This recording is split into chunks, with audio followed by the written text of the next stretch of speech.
Now, here are your hosts, Pep Fernandez and Jeff Gorham. I've got a really good feeling this is going to be a great Monday show. Like one for the ages. They're going to write books about this show one day. They better write books. They should have written a lot of books. We should have volumes and volumes, like an encyclopedia of the Inland Sports Show. Like Guardians of the Galaxy, Volume 1, Volume 2. We've been doing this for quite a while now. Like a long time. And we should have literally a library of a catalog of the Inland Sports Show. Oh, it's going to be a wonderful show. I can feel it. We've got so many big-name guests. Real quick, because we've got a lot to get to, Jeff. We cannot mess around today. No dilly-dallying. We've got Tayler Misfeldt, UCR star pitcher on the softball team. They are going on to the National Invitational Softball Championship Tournament. They're going to open up with Eastern Kentucky on Wednesday. She's going to be live in studio. Who else do we got? Oh, we've got... Listen, this is an Inland Sports exclusive. This guy has never done an interview. We don't know a whole lot about him other than he is a baseball prodigy. He is an up-and-coming star with Corona High School, but unfortunately 2 years in a row, this guy has gotten hurt. He will not be playing for Corona when they take on Orange Lutheran tomorrow. We're talking about Rumple Snakeskin III, star player for Corona High School.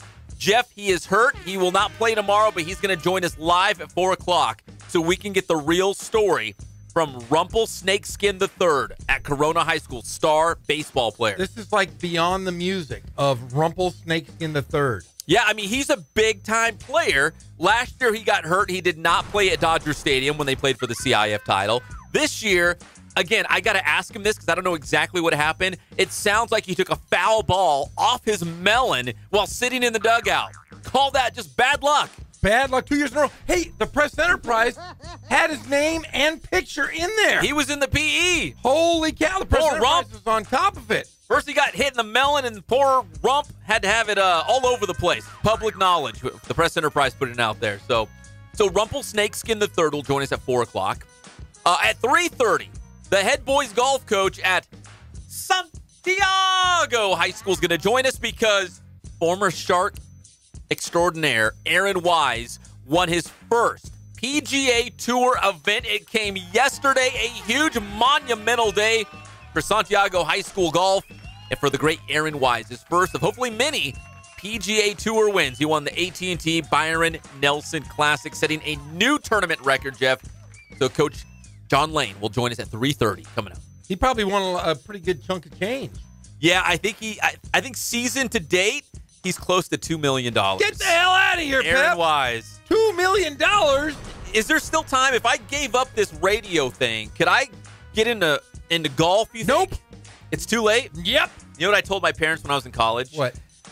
All this money that we are putting towards going to Humboldt State University for me to become, well, at the time it was going to be Indiana Jones because I was doing archaeology. Yeah. I was like, think about this.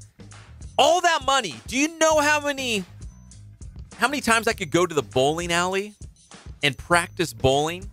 I could have been a pro bowler because me and my friends, if we had downtime between like classes, we'd go bowling. We thought it was fun. We'd take the girls there, the whole thing. Oh, yeah. But I was like, all that money I'm spending in college, thousands upon thousands of dollars, if I spent that at the bowling alley every single day, I could have been pro. I don't know how much they make, maybe $1 million bucks. If you're hundreds of thousands. You got to really win a lot. Well, that's why I spend all my college tuition to do it. I got to go there and practice. You should have. I have a bowling story for you. You do? I bowled a perfect game before. No, you did not. Yes, I have. You bowled a 300. I have bowled a 300. That is a lie. No, it's not. Is what, I can take you out right now. Wait, who was there? My wife and my bowling league, my friends. Yeah, I worked in a bowling alley, though, for a long time. When was this? Well, like, circa what year? No. Yeah, before or after Coach K? This is when I was working. This is when I was seriously going to school, getting my credential, working at a bowling alley, and working at a school. So at nighttime, I was working at a bowling alley, and then during the day, I was working at the schools. No joke. And I was really, really good. I can prove to you. I'm going to bring in my shoes and ball. You have your own ball? I have like 10 balls. You do? I have like 10 bowling balls in my garage. What's the weight of your ball? 13-pounder. 13. I don't like to go any higher. fact, when I bowled my 300, I was 11-pound ball. 11-pounder. If you're not familiar, a 300 is like a perfect game. Yes. A no-hitter or something like that. That's what Jeff did. Yes, I bowled a perfect game. No joke. And my average, though, was like a 226. That's how good I was. Really? No joke. I'm going to bring in my shoes. Let's go bowling sometime. I'll take you to lunch. Do you spin it? I have a good roll to it. No, it's not called spin. It's roll. I have a good roll. So where it curves? Yes. I have good. I got good English. I can bowl. You got English. You put English on that ball. Oh, you're darn right. Who's messaging you? My wife. She's saying that's a lie? No, she did not. Did she confirm it? No, I will have her confirm it. Yeah, I kind of don't believe that one, Jeff. We're going to go to the bowling alley, and I will prove to you my wear. I am a bowling legend. Oh, man, as much, and I should have spent all that college money because you and I, we could have been bowling rivals. I was already on my way, buddy. You should have caught up to me. Well, I think spoiled. Will you look up like what the top bowler's making right now? Oh, that's got to be Pete Weber. Ah, there you go. But Weber. Norm Duke's even better. Is he better? Oh, yeah, watch. Highest paid Pete. Go ahead, look that up. We're brought to you by Spoiled, quick quality oil change. Spoil yourself and your car. I went there on Friday. My car was cruising around the IE. I had the wiper blades. I had a couple mints in my car, so if I needed mint, I had the mint right there. All because I went to Spoiled. You can do it too every 3,000 or 5,000 miles. Spoiled, quick quality oil change off of Alessandro Boulevard. Okay, here we go. Okay. The top 10 highest paid PBA players is Cliff Hodge is number 10. Let's just scoot on up. Yeah, go straight to number 1. Does it say like what their annual earnings are? What is it? No, I'm sorry. It's PBA professional basketball overseas. I don't want that. No, we don't want that. Okay, I'll get back to it. All right, we'll circle back to that. Again, we've got a lot of big guests. John Lane from Santiago coming up at 3:30. The boys golf coach is Aaron Wise, the former Shark, winning his first PGA Tour event, joining some elite company because only a handful of guys have won an NCAA individual title and a PGA Tour event before they were 22. We're talking about Tiger Woods, Phil Mickelson, Aaron Wise. I mean, this is some elite company. Very, very big deal. NBA playoffs last night. Man, something about these playoffs, they're blowouts. There's no close games. Now, in the NBA season, I'm going to say this. The playoffs are getting a little lackluster for me. I'm going to be honest. I love basketball probably more than my wife and kids. I played it. It was my life. Like bowling. Like bowling. Yeah. The highest paid bowler was $248,000 last year. That's it? That's it. $248,000? Not worth your time. That's piss. I don't know. That is change. It's pocket change. We don't need that. Rich Jeff wouldn't do that. We're not ever going to bowl. I don't know. I might do that. No. Okay, here's the deal. Okay. The NBA playoffs has become silly. I love scoring the basketball, but when you're beating teams by 40, we need some old school. The Warriors won what, 41 last night to go up 2-1. And you see James Harden quit. You see C3P just quit. This isn't the NBA playoffs I remember from the 80s. This isn't Bill Laimbeer throwing a forearm on Michael Cooper. This is silly basketball, and I'm not into it. Game 4 from the Celtics and the Cavaliers is tonight. We got a lot more NBA to get to later in the show. Also, congratulations to the Las Vegas Golden Knights. They are headed to the Stanley Cup Finals. They took care of Winnipeg in 5 games. So now Las Vegas, an expansion team. First year in the NHL, they will await the winner of Tampa Bay and Washington.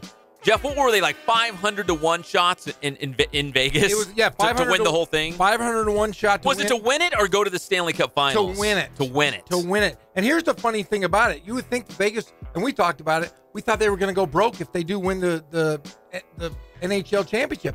Not so much. Lord Stanley's not going to cost that much in Vegas. I think there's only 13 tickets out there. That's crazy. Yeah. You would think everyone would have put $10 down. Even if for like sentimental reasons, like, hey, I live in Las Vegas. We got an NHL team. Let's throw for the some heck money. of it, I'm going to put a little money on it. You know, you have a couple drinks, a couple hot toddies, and you go, I got $100 in my pocket. I'm going to throw it down. No one did. 13 people did. I think the loss that Vegas will take if they do win is $65,000. That's not that much. That is not even. Nothing. That's like a nickel to Vegas odds. Yeah. So yeah, if I would have gone back in time, I put $1,000 down, I would have been $500,000 richer. Holy smokes.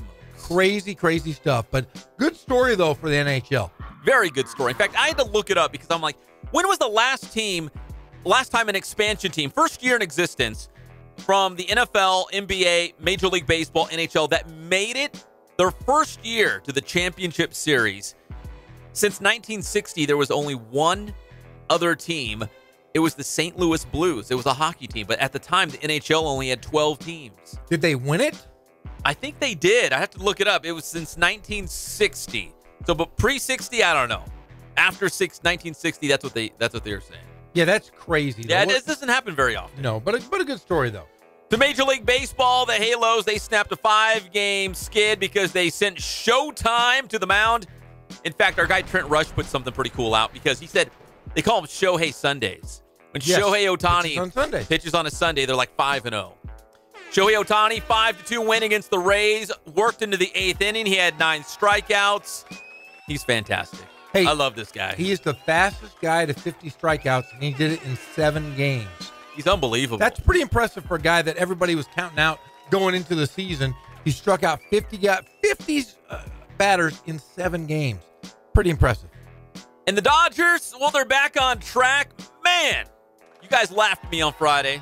Not Greg Holland, just Jeff. I said, hey, the Dodgers have turned a corner. It's all over. They are red hot. Well, guess what?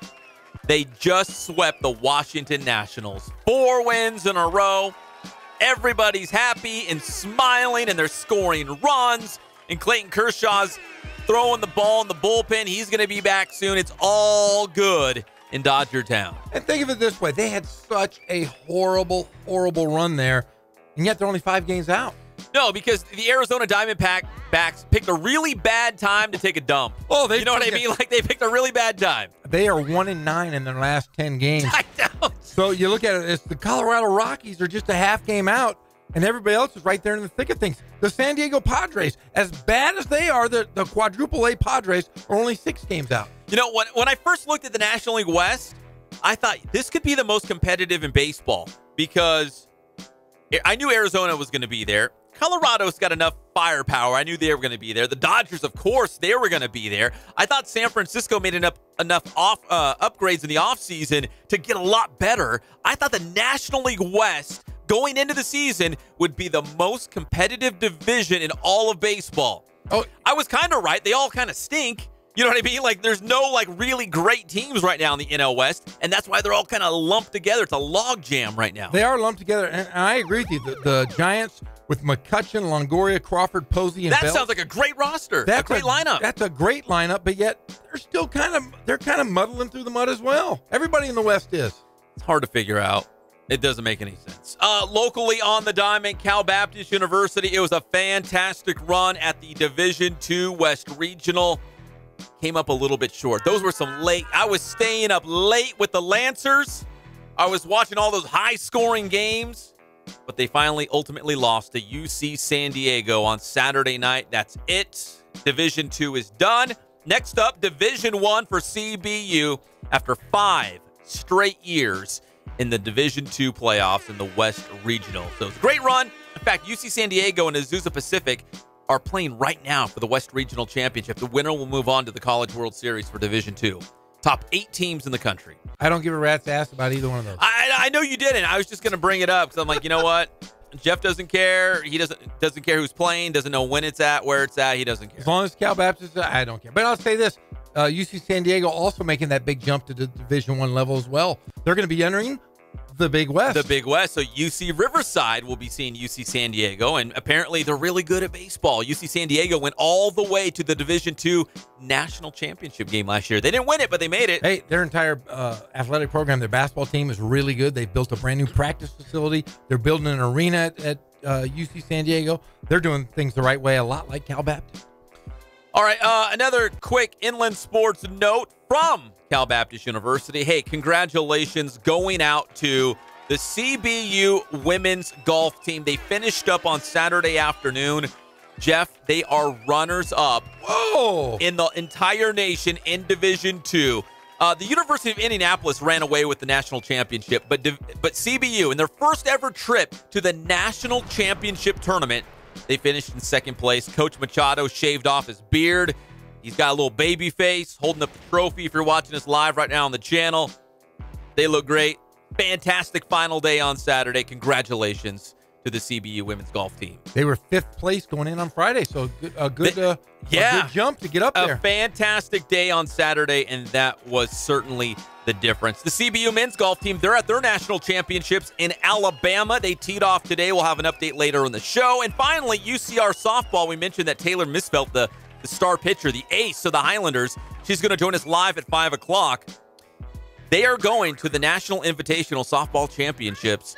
They will take on, and I'm really excited about this one, they're going to take on Eastern Kentucky on Wednesday at 1:30, and Loyola Marymount in L.A. is the host site. They're hosting the national championship. They don't have to fly anywhere. They can just drive down the road. Right down the road. I think that's why Tayler can join us in studio, because they're not packing their bags right now. They're not going to Alabama or Kentucky or anywhere else. They're staying right here in Southern California. I sound like I'm right from Kentucky. That was pretty good. You know what? Much better than your peppers and sausages. Wait, let me thank Ken Sporting Goods real quick, because I got to tell you, my wife was agreeing with you guys that It's the worst.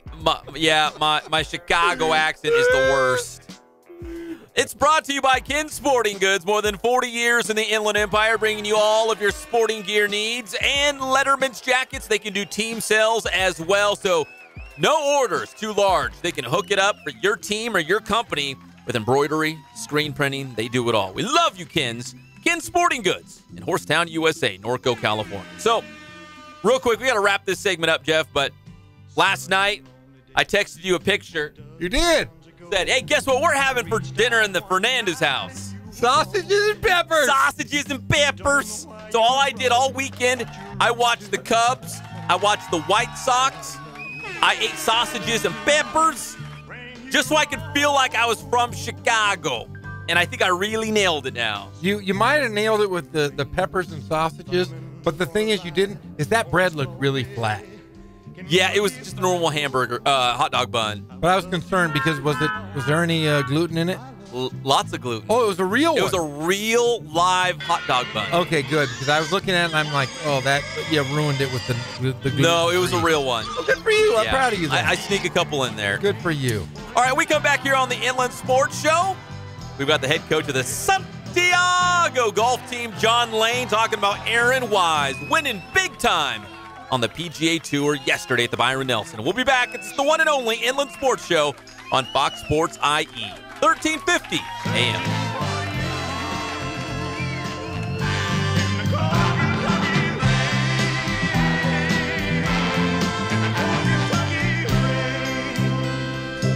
Mr. Madison, what you just said is one of the most insanely idiotic things I have ever heard. At no point in your rambling...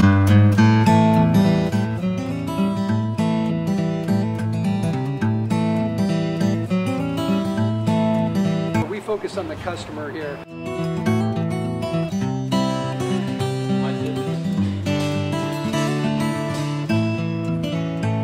Believe it or not, that is the biggest thing for customers on an oil change. They just want the convenience of coming in, driving in, getting it done, and driving out.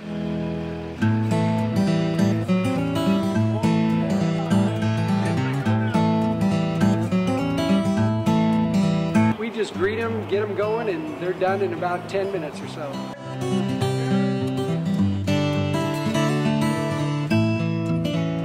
We don't push any sales on them. We do the oil change, and I think that's what sets us apart is our customer service.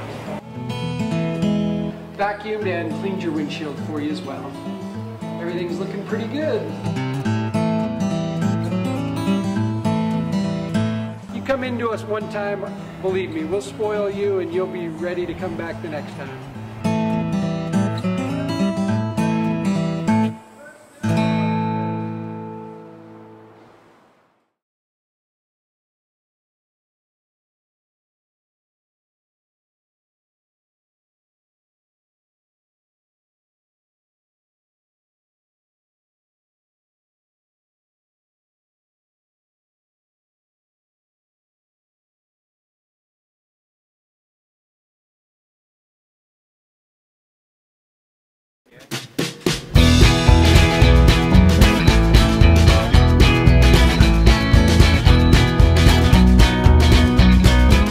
thank God, first of all. I thank the great people that I've got around me that help support me, the people that work for me. As I started, if it wasn't for the people around me, we probably wouldn't be here right now, but I've got a great staff.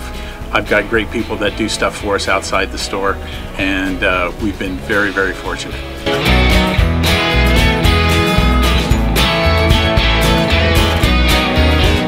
Our service is impeccable, and we just keep trying to get better every year. We can do online stuff for your teams, as well as, like I said, the screen printing, the embroidery. We also have 3 women that do extra sewing for us, like tackle tool on uniforms, or the bling or rhinestones for different shirts for the ladies. That's why we have certain racks just for certain schools, and the fun about that is that it turns into other schools that may come in here that aren't as close, that we can do stuff for them as well. We've had very, very good customers throughout the years, and it's just been a blast.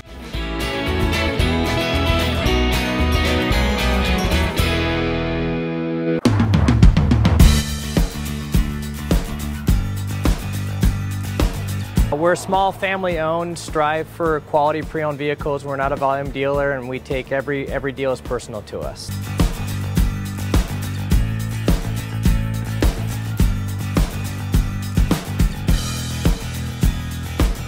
We're a low-stress environment. We're not a pressure sales house. If you want to shop us, you're more than welcome to shop us. We have, like I said, great rates, competitive financing, a lot of one-owner, clean Carfax, clean title vehicles.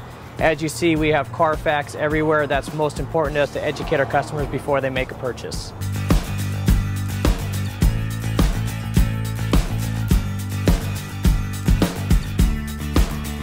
We're right off of Ontario, right off a couple exits off the 15 freeway, off Cajalco, off El Cerrito, and we're right on the main drag going into Dos Logos and the crossings.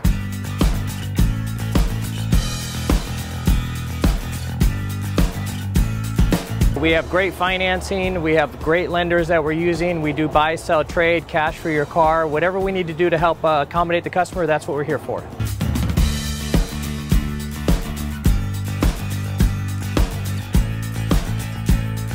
We have a little bit of everything. We start at about $69.95 and go all the way up to $100,000. We have Escalades, we have commuters, we have pickup trucks, we have Jeeps, sport utilities, and if we don't have it, our specialty is finding you exactly what you're looking for.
One of these days, it's just gonna be like...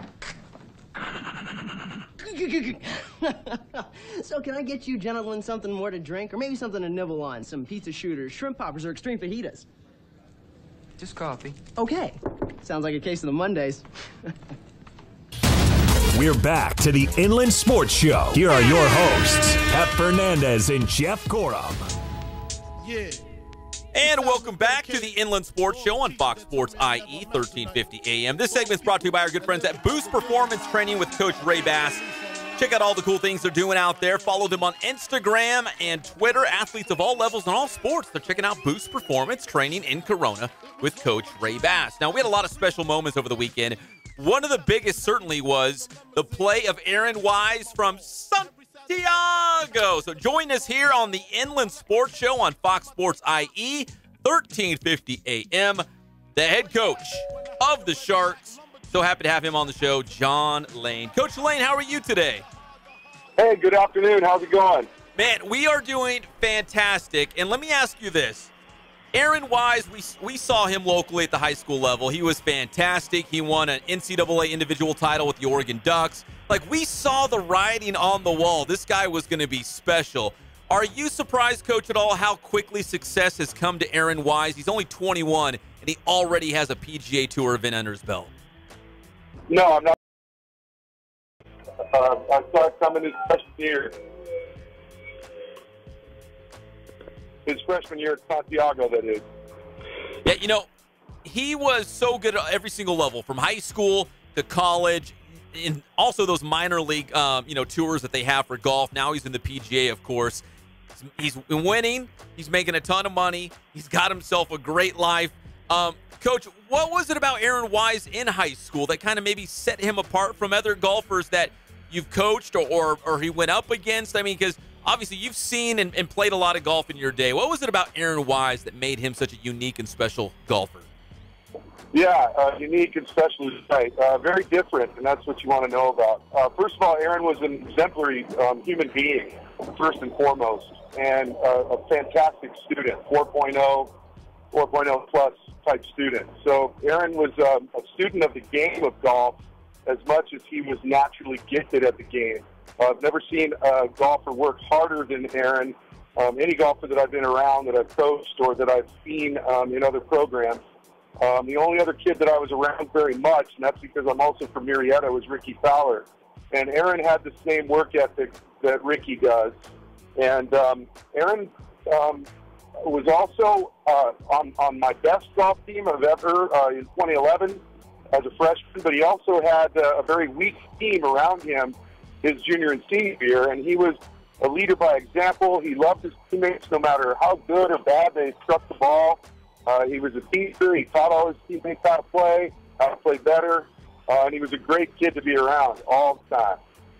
Coach, now you've had this great success of coaching Aaron Wise. Obviously, a lot of it's his own talent, but can we call you the Butch Harmon of high school golf now? Oh, man.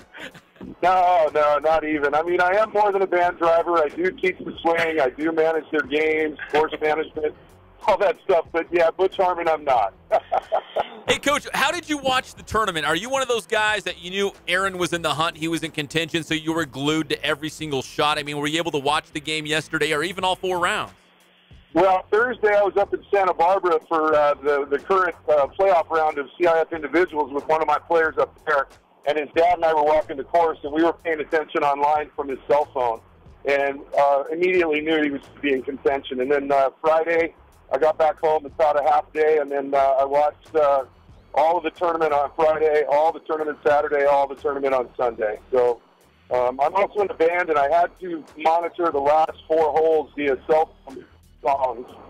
We had a gig last night, but aside from that, I could see everything, and I saw on the video of him making his putt and the soft fist bump, and his mom, Carla, coming over and giving him a big hug. Really surreal seeing him on TV like that and in an interview booth, and all of these guys that we grew up watching play. I told Aaron, you're a kid, you're watching your favorite tour players as a kid on TV. About all these guys that you were following as a kid. Hey, Coach, were you able to shoot off a quick text message to him or an email or even a quick phone call to congratulate him? No, I didn't bother calling him. He's got a girlfriend and a mom and his caddy and family around him there. I didn't call, but no, I shot him text messages, and he responds and lets me know, he appreciates my support. So, yeah, I was in touch with him. Hey, Coach, I read something that in terms of golfers who have won an individual NCAA national championship and a PGA Tour event before the age of 22, we're talking about Tiger, we're talking about Lefty, Phil Mickelson, and now we're talking about Aaron Wise. I mean, that is the elite of the elite company in terms of golf. Now, when I read that, I couldn't believe it. I know a lot of people were pointing maybe towards Ricky Fowler as being the next great American golfer. I mean, why not Aaron Wise? I mean, how do you kind of see that? Well, Aaron's brand new to the national and international media. The guys on tour know who he is, but as far as everybody in the living rooms yesterday and listening to all the stories, and at the Wells Fargo a few weeks ago as well, he's brand new to everybody. So that's why not from that standpoint. But on the other side, like my side of it, like I said earlier in this interview, I'm not surprised at all. I'm not surprised he did it this early. And I've been saying this for a long time. I truly believe, and this is no slight against Ricky Fowler at all, but, as far as high school golf went and college golf went, they were completely different. Ricky was a much more dominant high school player than Aaron was. But in college, Ricky didn't win the national championship. Aaron did. And I think that Aaron will win on tour more often than Ricky will when it's all said and done, including major championships. Well, it was certainly a lot of fun to see him, get off to a great start at the Byron Nelson and then, finish strong, obviously, on Sunday. And, Coach, man, I looked it up. That was a pretty nice little payday. He has some good earnings this year. I'm a little jealous. Oh, my gosh. Now, that part of it surprised me a little bit. I did not realize I've been following him since he got his victory in Kansas on the web.com tour, following him more closely because I knew it was only a matter of time. So he gets into the top 25 on the money list with that victory in Kansas, which gives him his tour card this season. Then with the payday that he got when he shared the second and third place money from the Wells Fargo, he got about a $600,000 payday there, which put him over $1 million, which gave him an exemption for next season. Then he can relax. He's got his card set up for next season, and now he can get after it. I was absolutely predicting. I was talking to my dad. You watch. He can't be in the Players' Championship this weekend, but watch what he does at the Byron Nelson next weekend. And sure as you know what, he did, and that got him his tour card for the 2019-2020 season, and now he's a shoe-in for the Players' Championship. I'm sorry, the PGA Championship. So he's on his way, man. And, I mean, I was looking at his player profile, just had a meeting with my boys. He's at $2.8 million on earnings after yesterday's payday and the rest of what he's done this year. Money ain't tight now. That's awesome. Well, Coach, since you're coaching high school golf, maybe you should jump on his bag because those caddies make a lot of money. Hey, you know what? I would have been fine with 10% of what he made yesterday. That's for doggone sure. I tell you. I told him in high school. I told him when he was at Oregon. I was able to call him and talk to him a little bit more then. He wasn't quite as busy and not quite as well known. I told him, I said, I want to be on your bag someday, man. So who knows? Well, it was awesome to see Aaron Wise get his first PGA event. Coach Lane from Santiago, we appreciate the time. Wait. Oh, you got another one, Jeff? It's not Coach Lane. It's Coach Harmon. Oh, Coach Harmon. Well, my father has always called me Butch. So maybe there's something to that. It was meant to be. Yeah, there we go. Thank you, Coach Lane. We appreciate it. You got it, gentlemen. Have a great evening. You too. Thanks. That was Coach John Lane from Santiago here on the Inland Sports Show on Fox Sports IE 1350 AM. Hey, real quick, here was the final hole as Aaron Wise from Santiago won his first PGA event yesterday at the Byron Nelson. Here's the final hole. Once again, hole high. Great. That means it's a great strike. Obviously a good club, but a great strike as well. It's a great performance. You come out leading, trying to win your first event, 66 under. And bogey free in his final round. Had 4 straight birdies at one point. 6 birdies in a 7-hole stretch, and he was just so solid all week. And you liked it. The great Aaron Wise, your Byron Nelson winner and he's rich. He's got almost $3 million in the bank. Smooth sailing. Why are we talking about bowling at the beginning of the show? Instead, we should have been doing is playing golf, for gosh sake. Yeah. Well, you have 3 daughters. Yeah. I got 3 sons.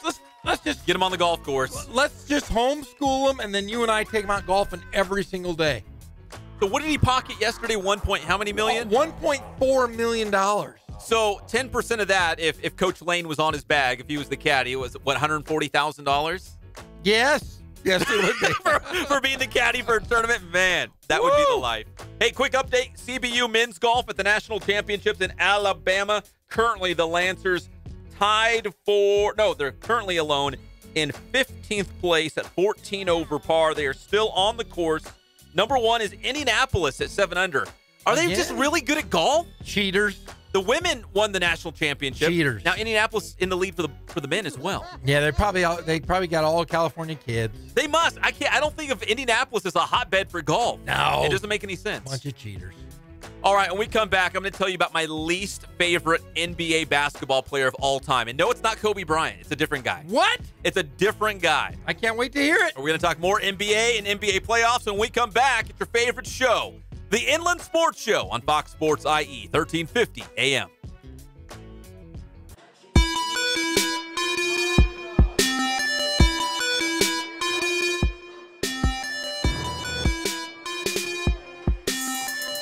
I played once upon a time at Centennial High School. I was actually on the first ever CIF championship team back in 2000, and then my senior year we won it again.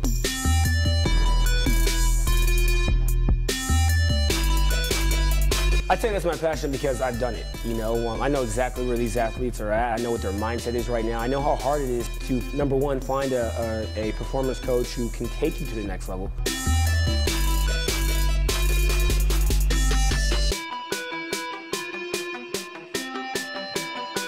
What sets us apart has to be, how we work with our athletes and what we know.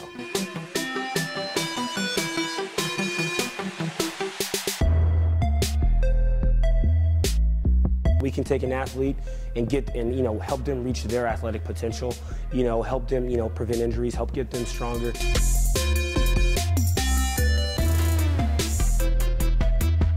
I know every single athlete who steps into this gym. I know exactly where they're at, and I'm going to progress them every week. If you're not getting results, then, what's it about? We're going to deliver something that's measurable, in terms of speed, power, strength, agility.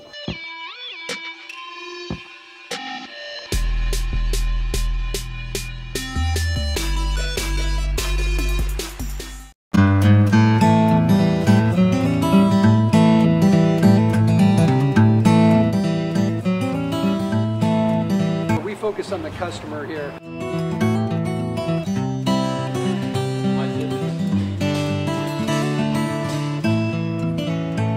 Believe it or not, that is the biggest thing for customers on an oil change. They just want the convenience of coming in, driving in, getting it done, and driving out.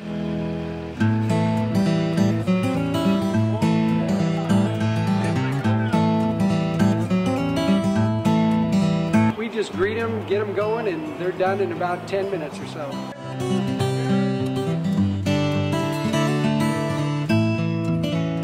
We don't push any sales on them. We do the oil change, and I think that's what sets us apart is our customer service. Vacuumed and cleaned your windshield for you as well. Everything's looking pretty good. You come into us one time, believe me, we'll spoil you and you'll be ready to come back the next time.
1982, I used to be able to throw a pigskin a quarter mile. Are you serious? I'm dead serious. Watch this.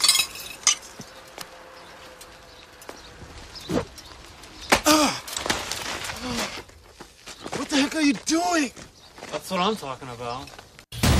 We're back to the Inland Sports Show. Here are your hosts, Pep Fernandez and Jeff Gorham. You know, Napoleon Dynamite's one of those movies, you either find it funny or you just don't get it. Right? I love it. I do too. I saw it in the movie theater. Yeah, I did too. I was so excited, and then I've seen everything else that guy's made ever since. Not the actor, but the director. Yeah. Yeah. But like my wife will watch Napoleon Dynamite and she'll be like, I don't get it. What? Is this funny? Like, I just don't get it. How can she not think that Uncle Rico's funny? She doesn't like it. Come on. When Uncle Rico throws a piece of meat. Yeah, it was a steak. He was eating it like a fork and knife and he just picks it up and hits Napoleon in the face. The sound of the steak against the wind is wonderful. And the way he throws it. Hey, he could throw a football over a mountain, for gosh sake. The way he throws, it's not even how you throw a football anyways. No, I'm not going to break down Uncle Rico's technique, his throwing motion. Not very good. Not today. Welcome back to the Inland Sports Show, your favorite show on Fox Sports IE, 1350 AM. We're brought to you by Catalano Motors in Corona, off of Temescal Canyon Road. Make sure you ask for the weekly special. If you ask, you will save thousands of dollars. You're going to save so much money.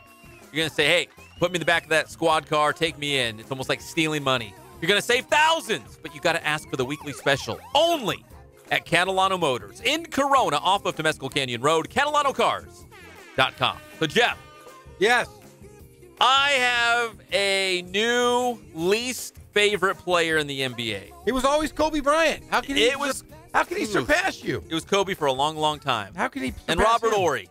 You don't like Rob? You don't like Big Shot Bob? No. Big Shot Bob's a good guy. Even I don't like Big Shot Bob. Good guy. He's a great guy. No, he's not. Oh, come on. But that's okay, because he's off the hook. So is Kobe Bryant. He's off the hook. Really? Did you hear, and I hope you didn't because I did not put this in the rundown, did you hear about the Cavaliers and Chewbacca? What? The mighty Chewbacca. Mighty Chewbacca. Do the Chewie. Do the Wookiee. Oh, wait. I can do Jabba the Hutt, though. Okay, well, we'll take that. Solo, the mighty Chewbacca. There you go. That was my Jabba the Hutt. Now, what does Chewbacca have to do with the Cleveland Cavaliers, Pep Fernandez? I have no idea. Pep is looking up something on the. He's looking up some Chewy noises. So we're gonna get it. I'm telling you. We're gonna get it in a second. Hold on, All I want to know is, Pep, what do these ding dongs have to do with? Okay, Chewbacca? so here's the deal. So apparently Chewbacca was on the sideline, front row for the Cavaliers game the other day. He was? Yeah, and like a lot of normal guys. Is he going? No, Chewy looks like he's dead. Okay. We'll just let him play in the back. Oh, there he is. There's Chewy. Chewy. Okay. Wait, I think I can loop this. Hold on. I think I know how to loop this video. We'll have Chewy playing in the background. So Chewbacca was at the Cavaliers game. Mighty Chewbacca. And Kevin Love was like, holy smokes, it's Chewy. Like, so everyone's taking pictures with them, selfies, taking pictures of Chewbacca just sitting there watching the game. And Kevin Love went to Kendrick Perkins and said, hey, did you see Chewbacca? You should go get a picture with them. Kendrick Perkins said, who's that? What? And Kevin Love said, you don't know Chewbacca? And Kendrick Perkins said, well, I'm not into that new stuff. What? What are you talking about, Kendrick Perkins? You're now #1 on my not cool list. What a stupid guy, Kendrick Perkins. How the heck do you not know who Chewbacca is? Chewbacca he rips the hands and arms off of Gundars, for God's sake. Even if you don't know Star Wars, you know Chewbacca, the mighty Chewbacca. I call BS on that one. I really do. That's a real dumb move by Kendrick Perkins. Well, that's why they're going to lose tonight. They better lose. I don't like them. They're going to lose tonight for sure. Oh, I love Chewy. Like, really, like, if I get my favorite Star Wars character might be probably Darth Vader or Chewbacca. Well, you know, the new movie Solo coming out Friday. Better be good. I'm seeing it Thursday night. You are? Yeah. You better not say anything on Friday. I will say this, though. I think I've heard the movie should have been called Chewbacca. He's the star. Yes, he is the star Solo. They say there's no one else as the rest of the movie, but he's great. So you gotta love Chewie. Chewbacca. So Celtics and Cavaliers, Game 4 is tonight. We'll see who's going to get it done. Because actually, this is a critical Game 4. Because either Boston will go up 3-1, and that's a large hill to climb if you're Cleveland, or the Cavaliers can even up the series at 2 apiece, and it feels like a brand new series. This is a very critical Game 4 tonight, Jeff. I think it's critical, not so much for the Cleveland Cavaliers, but for the Boston Celtics as a franchise whole. They get this monkey off their back and they beat LeBron James. They're going to be very good for years to come. If they lose, it could set back the entire franchise. No. Sure it can. The whole series? I think it sets back the franchise as well, because you're going to have that in the back of your mind that you couldn't beat LeBron James 2 years in a row to a team. Let's be honest. This Cleveland team is a lot like that first team that he brought to the NBA Finals. Maybe worse. Worse. What did they have? Booby? What was his name? Booby Miles? No, that was from Friday Night Lights. They had a guy on their team who was like, I think his name was Booby Gibson. Booby Gibson. How the heck? He took a team to the championship. I think Booby started. Booby was one of their better players. But the Boston Celtics, right now they have 6 guys. 6 guys averaging double figures, and they're all young, other than the 32-year-old Al Horford. Let's just say Boston collapses and the Celtics don't win the series. I think it hurts them. But at least they can say, well, you know what? We didn't have our stars. If we had our stars, it's a different series. Yeah, but if they beat them without their stars, that will change the momentum for years and years to come. If they beat Cleveland in this series without their stars, that will make them front runner for Kawhi Leonard. And I agree. Because they'll have lots of pieces they could get rid of and still be really good, right? Some of the young guys. And there's a lot of words out there, a lot of talk out there that Kyrie Irving is on the trade block. So if you trade Kyrie Irving and you still he barely got there. Oh, but you could trade him to San Antonio. San Antonio will automatically becomes relevant again. And they're going to have to get more than just Kyrie Irving and LaMarcus Aldridge would be a pretty good 1-2 punch. That would San be Antonio. not bad, and maybe a couple of the 2 first-round draft picks that Boston has. Can you imagine Boston with the team they have right now and Gordon Hayward and Kawhi Leonard all together? That's a pretty impressive ball club. That's a really good team. But yeah, I think it sets them back. If they lose tonight, it sets back the Boston Celtics a couple of years. And I'm not kidding. I think they have a chance to, if they win this series, to play in a championship series without their 2 studs.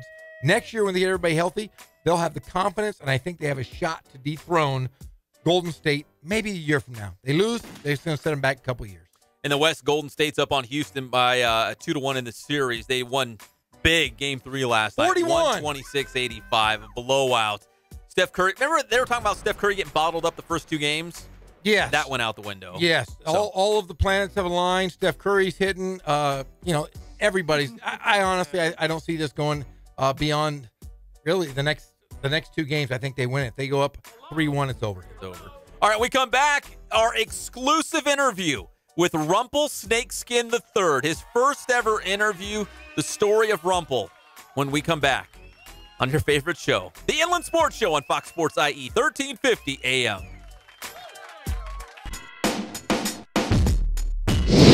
How you guys doing? I'm Coach Ray again. We're here at the Boost Performance Center with the one and only Pep Fernandez. So today's tip, I'm going to go over the shuttle run. So really, the shuttle run is a great drill to measure lateral speed, power, and change of direction.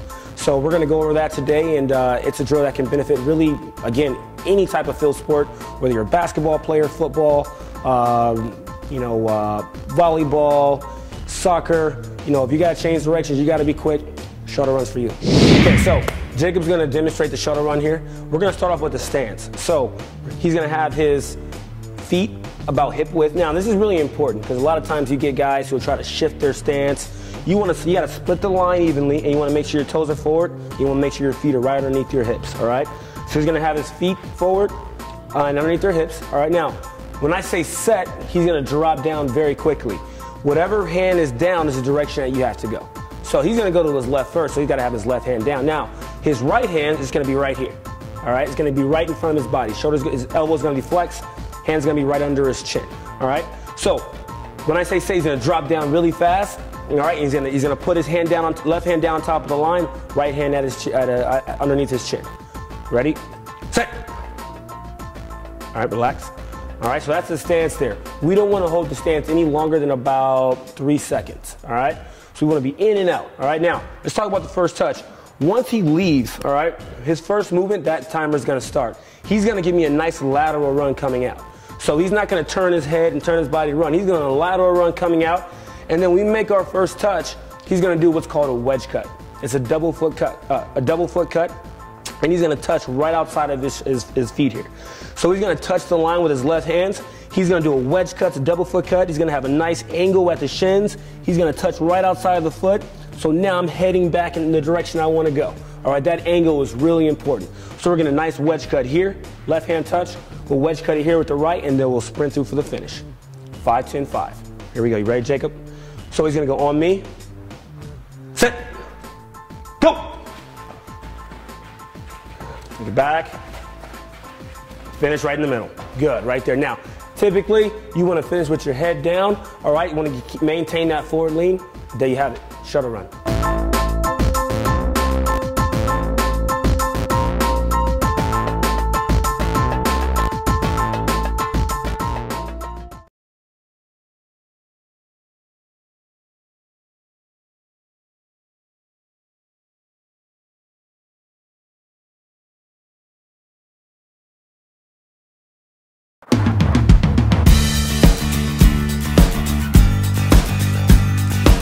We're a small family-owned, strive for quality pre-owned vehicles. We're not a volume dealer, and we take every deal as personal to us.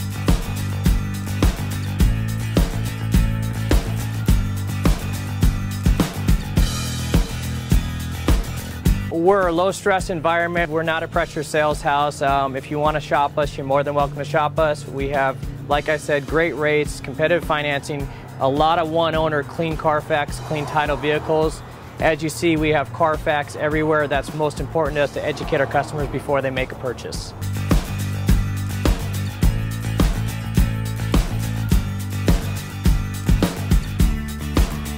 We're right off of Ontario, right off a couple exits off the 15 freeway, off Cajelco, off El Cerrito, and we're right on the main drag going into Dos Logos and the crossings.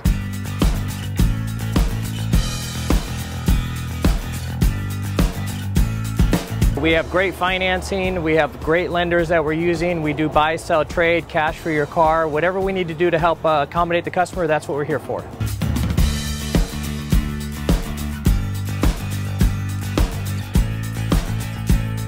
We have a little bit of everything. We start at about $69.95 and go all the way up to $100,000. We have Escalades, we have commuters, we have pickup trucks, we have Jeeps, sport utilities, and if we don't have it, our specialty is finding you exactly what you're looking for.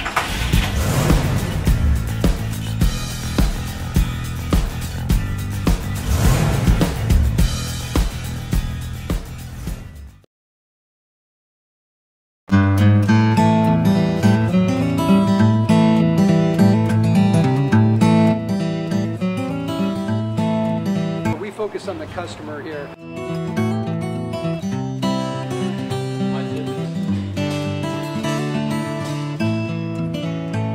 Believe it or not, that is the biggest thing for customers on an oil change. They just want the convenience of coming in, driving in, getting it done, and driving out.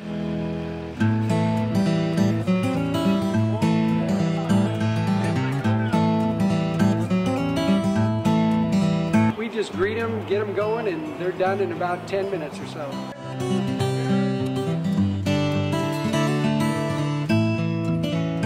We don't push any sales on them. We do the oil change, and I think that's what sets us apart is our customer service. Vacuumed and cleaned your windshield for you as well. Everything's looking pretty good. Come into us one time, believe me, we'll spoil you and you'll be ready to come back the next time.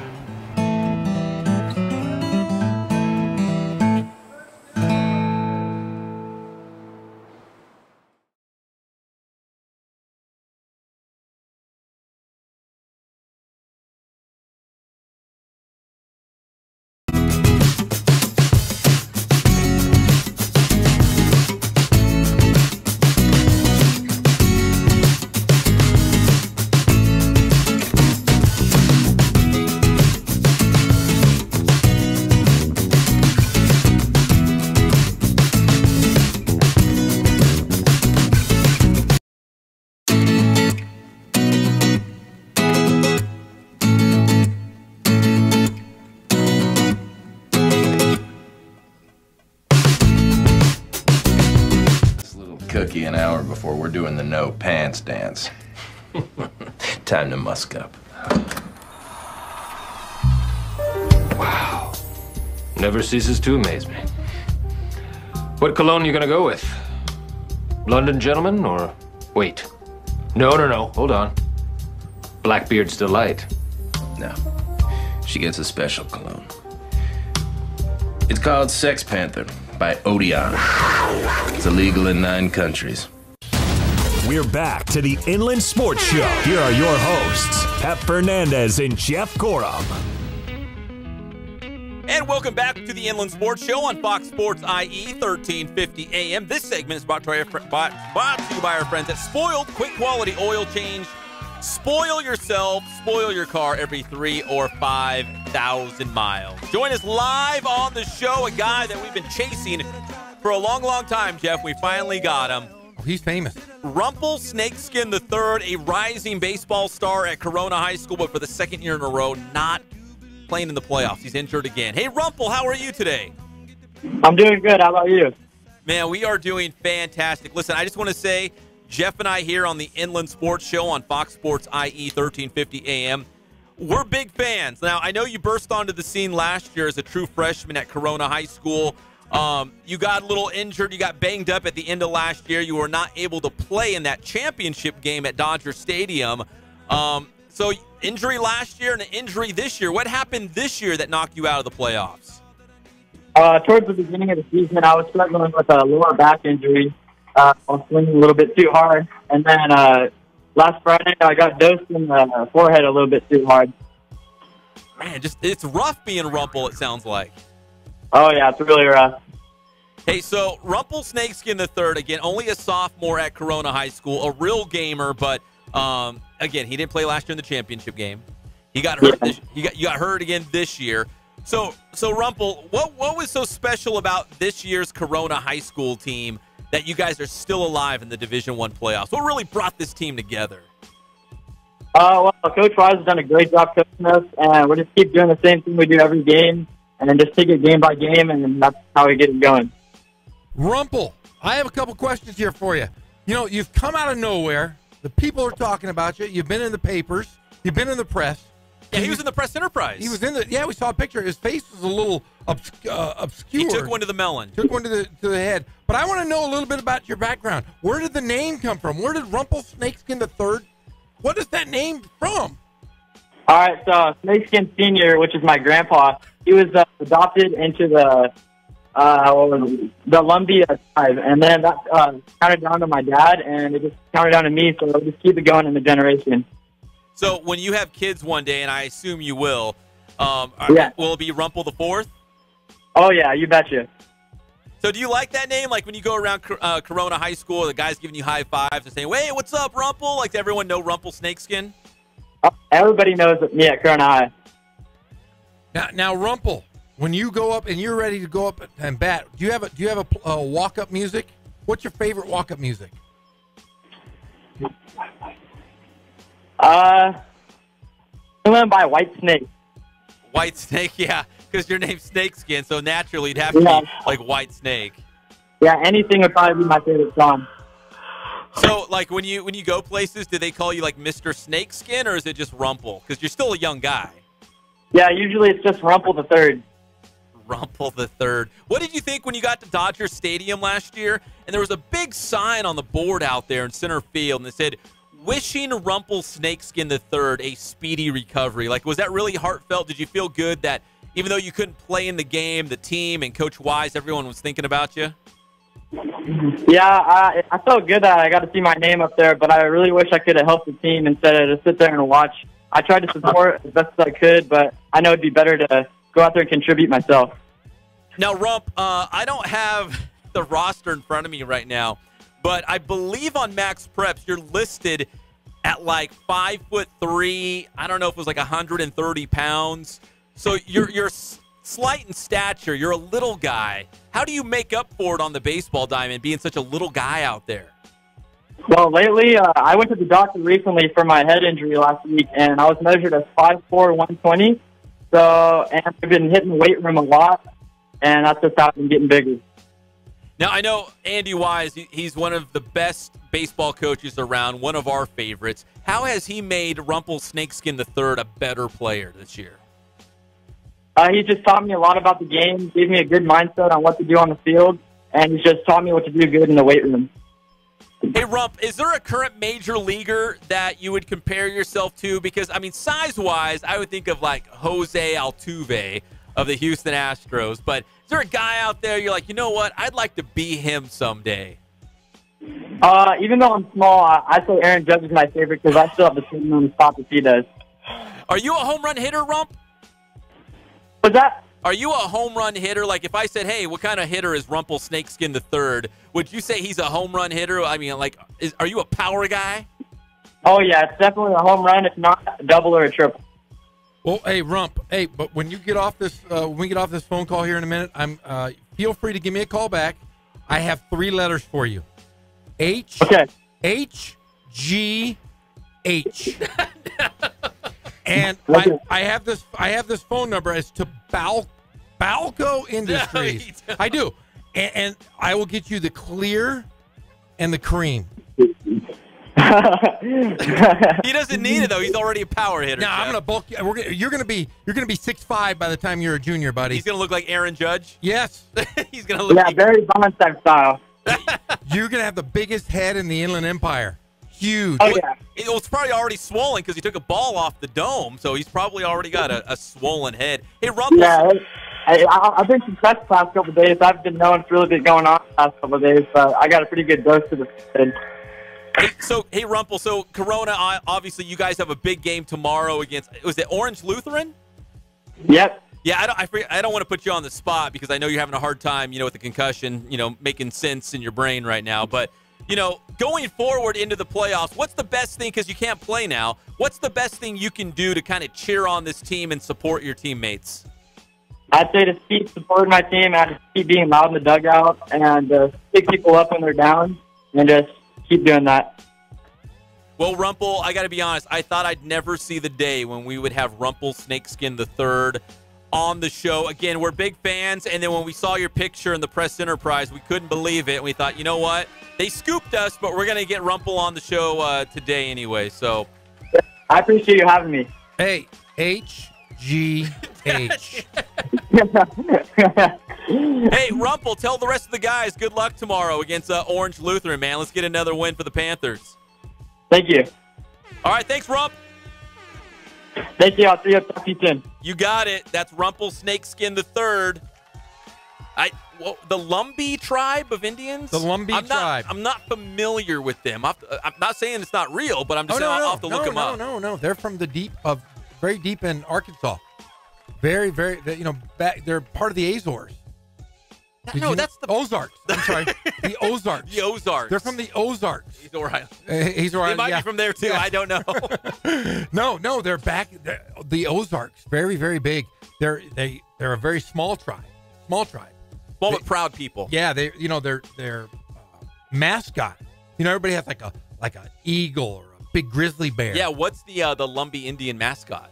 It's a horned frog. It is? Yeah, it squirts blood out of their eyeballs. Like poisonous. Yeah, they squirt venom. Squirt blood right out of their eyeballs. Very, very small, very cool horned frog. Because in our area, maybe we know about the Serrano Indians. Yes. Or maybe the Navajo. Yeah. But the Lumbee, I'll have to look them up. Yeah, and it's a name that's been passed down. It's a traditional name. Ozark. Rumple Snakeskin III. Yeah, they lived in the bamboo forests. They did. In the Ozarks. Lots of bamboo in the Ozarks? Lots of bamboo in the Ozarks. You got to go deep in there, though. But bamboo grows like 1.5 feet every hour. So, yeah, be very careful. Right? Yeah, it's true. 1.5 feet a day, I should say, not every hour. It's very fast. I'm telling you. Oh, I know. I know Rump. I know Rump and his people. You know Rump? I know Rump. All right, so let's go ahead and take a break. We got to gather ourselves here because when we come back, we will talk more high school baseball. We got the next round of the playoffs coming up tomorrow. The Inland Sports Show is brought to you today and every day by Boost Performance Training in Corona with Coach Ray Bass. Athletes of all levels, all sports, everybody goes to Boost. Follow them on Twitter and Instagram. When we come back on the Inland Sports Show, Rumple Snakeskin III, he set the stage. It's a big day of high school baseball coming up tomorrow. We'll look take a look at some of those matchups coming up. Plus, we have our Marines recruiting station Riverside Athlete of the Week to announce, and Derryl Trujillo. Get out of here! He's going to join us live. I can't even make this up. Hey, he's the handyman, you know. He's handy. Everywhere. All over the place. Has his hands in everything. We'll be back. It's your favorite show, the Inland Sports Show, the official show of Rumple Snakeskin III. We'll be back on Fox Sports IE, 1350 AM.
your hosts, Pep Fernandez and Jeff Corum. Welcome back to the Inland Sports Show on Fox Sports IE, 1350 AM. It's been a great show so far. John Lane, the boys golf coach at Santiago, talking about Aaron Wise, his first PGA win. And then, of course, we followed that up with Rumple Snakeskin III. Hopefully he's doing better. He got hit in the head. Corona High School baseball star. He's doing better. Nothing but love for old Rumple. Hey, we talk about movies and stuff off the air. Lots of movies. And you haven't seen a lot of the 80s movies. A lot of them. Here's what, listen, you guys all sat in your bedrooms and your living rooms and watched movies all the time. You know what I did as a kid? Besides going for crawdads, you know what I used to do? What? It was always basketball. I was really good at basketball. I'd play basketball all the time. and I'd play, there's three things. Wiffle ball all the time. We'd open the wiffle ball. We'd put newspaper in it. And then we'd put electrical or duct tape around it so it would heavy the ball. And we'd play wiffle ball for hours, all day. And we got tired of that. We'd scrounge up all of the wood we could find. And we'd build rafts. And we had a swamp by our house with muskrats and snakes. Muskrats and snakes and suckerfish. And we'd take all the wood down to the swamp. And we'd eat blackberries all day. Because they grow wild. We eat blackberries all day, and we build rafts, and we go cruising around the swamp all day. You did not. That's 100% true. Yeah, and then you make it sound like we were sitting around. All you did was watch movies, Jeff. That's all you did. I was outside. I was outside in the swamp. Let me set the table for you here. This is what we had in my house as a kid. This tells you I'm 47. I'm not going to tell anybody anything else. Here's the deal. We had a neighbor on our street had a laser disc. You remember what the laser disc was? No, I was outside in the swamp. No, the laser disc, and he had like 3 movies. He had Sgt. Pepper's Lonely Hearts Club What'd you say? He had 3 movies. Sgt. Pepper's Lonely Hearts Club Band. He had Xanadu and some other The Black Hole. Those were the only 3 movies we saw in rotation. There was no like cable TV. There was just TV went off at 2 o'clock in the morning. Nothing fancy. Nothing, my friend. And the other thing we did is we went out and played stickball. That's what we did. And we didn't have a swamp, but we go down to Fairmont Park. We go to Fairmont Park and go to the river bottom and catch crawdads. Or Nichols Park. We'd be hanging out at Nichols. And there wasn't even HBO when I was a kid. They had this thing called On TV. Those of you that are driving around, you remember what I'm talking about. On TV was the precursor to all of cable TV. No one had that in our neighborhood because we were all little poor latchkey kids. All of us. Sad little guys staying in our homes. We watched black and white TV. How dare you say that we watch movies all the time? I was in the swamp eating blackberries. You were watching movies. No, we would go to the movie theater down in Riverside, go to the De We'd drive up to Canyon Crest or on our bikes, of course. We spend $1.25 and watch movies. Great time. But you don't know your 80s movies, and you're going to come over to my house, and we're going to have an 80s movie marathon. We're going to watch movies. Wall to wall? We're going to float around in my pool. We're going to be eating sausage and peppers. Can we float around in your pool and watch a movie? Yes, we can. We can? Why can't we? I don't know. Do you have like a screen? Well, of course we do. There's, Of course we do. Yes, it's in the backyard. We sit around, you watch TV, and you float around. So I can float in your pool and watch a movie? You could float around and do anything you want. want. I thought I was fancy with my Keurig and my Nintendo Switch. No. You're fancy. I got a pool. I got a spa. I got a waterfall. You have a reading room. I have a reading room with a fountain. You know what? After the movie's over, if you want to go read a little bit, I've got all of the great masterpieces you can choose from, and you can read. I have Homer. You have Homer? I have Homer. The Iliad and the Odyssey. I have it all, my friend. You can come on over, Pep. We'll have sausage and peppers. We'll float around. Peppers and movies. I have a stereo. We watch Ferris Bueller's Day Off. That's my favorite. If that's something you'd like, we can do that, Pep. I have a speaker in my backyard. We can have stereo. It'll be a fun time. Like a little party. Oh, we have so many activities back there. Yes, I have seen Monster Squad. Saw the drive-in. Saw the drive-in. You're not the biggest nerd. You're a bigger nerd than you think you are, buddy. Am I? Yeah. Yeah. You know I've seen. Oh yeah. I was totally into that because I was into Bigfoot. But you've never seen Porky's? No. Have you ever seen Bachelor Party? No, I was. Have you ever seen Animal House? No. Oh my God. What the hell is wrong with you? Deep in the swamp. That's no excuse. Did you ever see Meatballs? No. Caddyshack? Parts of it. What is wrong with you? Parts of it. Dude, turn it. Dude, take that thing out of your wallet. Take it out of your wallet. No, it's Take that card out of your wallet. No, it's you know what that card is? It's the man card. The man card needs to be turned in. You like rom-coms. No, I don't. Yeah. I'm not that guy. You haven't seen one class. Have you seen Police Academy? 1, 2, or 3, or 4, or 5? Have you seen I think I've seen parts of them. Oh, my gosh. Oh, I'm getting texts from everybody. No. This is embarrassing. That's what it says. Chris Chaddock said this is embarrassing. I was deep in the swamp. No, you guys don't know me. You need to watch You Karate guys don't Kid. even know me. Oh, Real Genius. Have you ever seen Real Genius? Is that the one where they go inside the body? Oh, Val Kilmer. No, they're genius. I saw Inner Space. I saw that one. I'm telling you. That was the double feature at the old drive-in. Have you seen The Goonies? Oh, yeah, that's one of my favorites. Okay. I've seen The Goonies. All right. Well, yeah, people are calling you out. Deep Turn it in. Hey, Turn it in. Yeah, all these people calling me out, they've never seen my rafts. Give me some wood. Okay. I'm like a carpenter. Did you use those things that those wood pieces there that they put stuff on pallets? No. Pallets. Would you use real wood? Real wood. You didn't float around. 2x4s and like these thin, like big squares. What's a muskrat, by the way? It looks like between a rat and a beaver. Did they have beavers where you live too? Yes. Have you ever seen a beaver in real? Yeah. Did you ever really? Yeah, where we caught the crawdads, there was beaver dams. Get out of town. Okay, you might be a little more deep in the swamp, man. You have no idea. You guys haven't seen my rafts. They don't have swamps in California. They do. It's a swamp. They don't. Yeah. Get out of here. I've never heard of a swamp in California. The Inland Sports Show is brought to you by Kin Sporting Goods. More than 40 years in the Inland Empire, bringing you all of your sporting gear, equipment, team sales, Letterman's jackets. So if you're the big man or big gal on campus, go hook it up with your Letterman's jacket at Kin's right now. Put all your cool patches on there. Walk around so you can be like, hey, I'm the man in the IE. I'm the coolest lady in the IE. Look at all my patches on my Letterman's jacket from Kin Sporting Goods.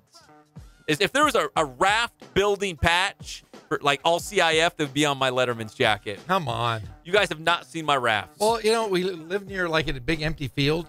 I'm sure there's a lot of trash out there. Why don't you come on over? You can show me how you build a raft. Yeah, long ones. You put them across, and what we did is we had a big stick. There's no paddles, there's no oars. What? You take a big stick and you push yourself through the swamp. Hey, I think you've been going to Disneyland a little bit too much. Tom Sawyer's Island. That's how they get over there. So you're telling me it was like Tom Sawyer's Island? Yes. So that's my life. Pep and his buddies hanging out. And blackberries. No, that's Van Damme, isn't it? I just want to know. You've never seen Bats? No. And listen, if I wasn't playing wiffle ball, basketball, or cruising through the swamps, I was playing like Super Mario or like, what was the baseball game, RBI? I used to play RBI a lot. Yeah, I've seen Top Gun. No, never heard of it. Come on. RoboCop, yes. I'm just shocked you've never seen Bachelor Party, Porky's, or I was Animal House. outside. That doesn't matter. You still had to go to bed Breathing. and watch TV late at night. Breathing. Building rafts. Oh, gee whiz.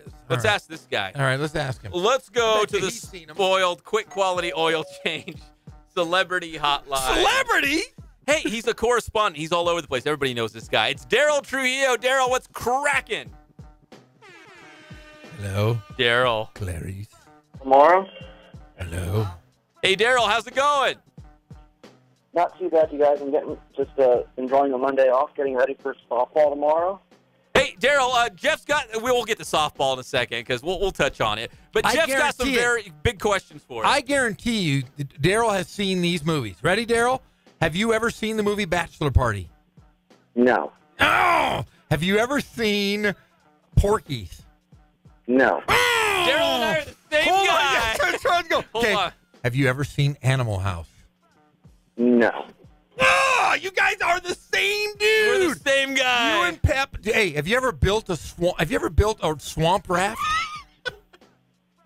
No. Oh, there's a difference. That's where I live. That's where I hang out. Have you ever met a muskrat? Met one. Yeah, no. No. You guys haven't lived. Oh. You can have all your movies. You haven't lived until you see a muskrat and you go sailing down the swamp.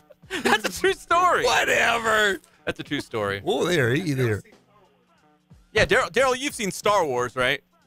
Oh, yeah. Okay. All right. Man, you guys are not. Both of you need to turn in your man. No. Turn him in. I'm not. I was living outside, breathing in that country air. Hey, we got a lot of baseball and softball to get to. Real quick, I just want to remind everyone the Inland Empire Coaches Association All-Star Game is coming up. It's Friday, June 8th, 7 o'clock first pitch from San Manuel Stadium. Inland Sports will carry it live on the YouTube channel. I think Kono and Jeff, you're going to call it? You're darn right we are. All right. You guys are going to call the game. Live from the 66. What's the name of that place? San Manuel Stadium. San Manuel Stadium. Do your homework, Jeff. Hey, man, there's all these minor league stadiums all over the place. The Storm Stadium. San Manuel Stadium. That's right.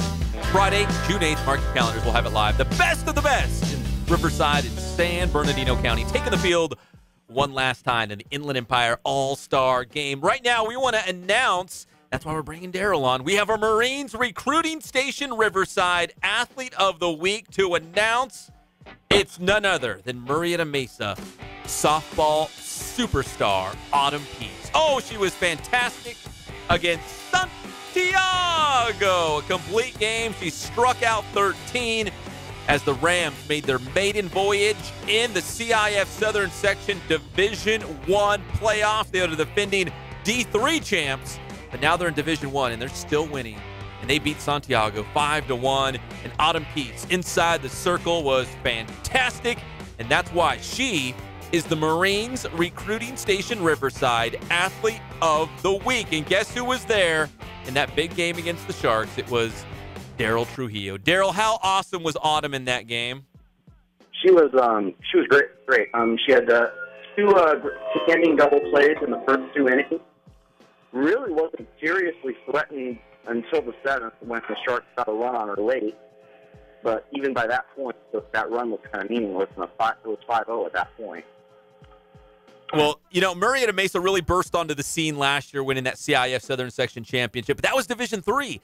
Now they're bumped up to Division I. Derryl, these are, for lack of a better term, the big boys, right? Like Division I is where it's at for the ladies. Man, how impressed were you as Murrieta Mesa, burst onto the scene in Division I with a big win against Santiago, a team that's won the whole thing in CIF before in D1? Well, this is the third time I've seen the Rams this year.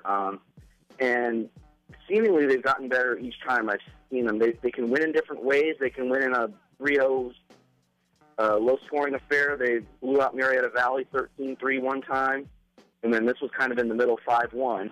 But really, the 5-1 does not tell you how close of a game this was. It was a pitcher's duel for 4 innings. Marietta Mesa struck first with a run in the bottom of the first, and that run stood up until the 5th.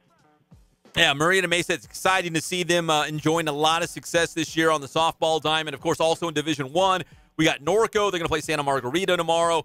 Great Oak still alive in Division I. So we got a lot of great local teams. Yucaipa in Division II. Derryl, off the top of your head, I'm just going to put you on the spot. Of all the teams that we have left in the playoffs, who do you think has the best chance, regardless of the division, who has the best chance of hoisting a CIF Southern Section Championship at the end?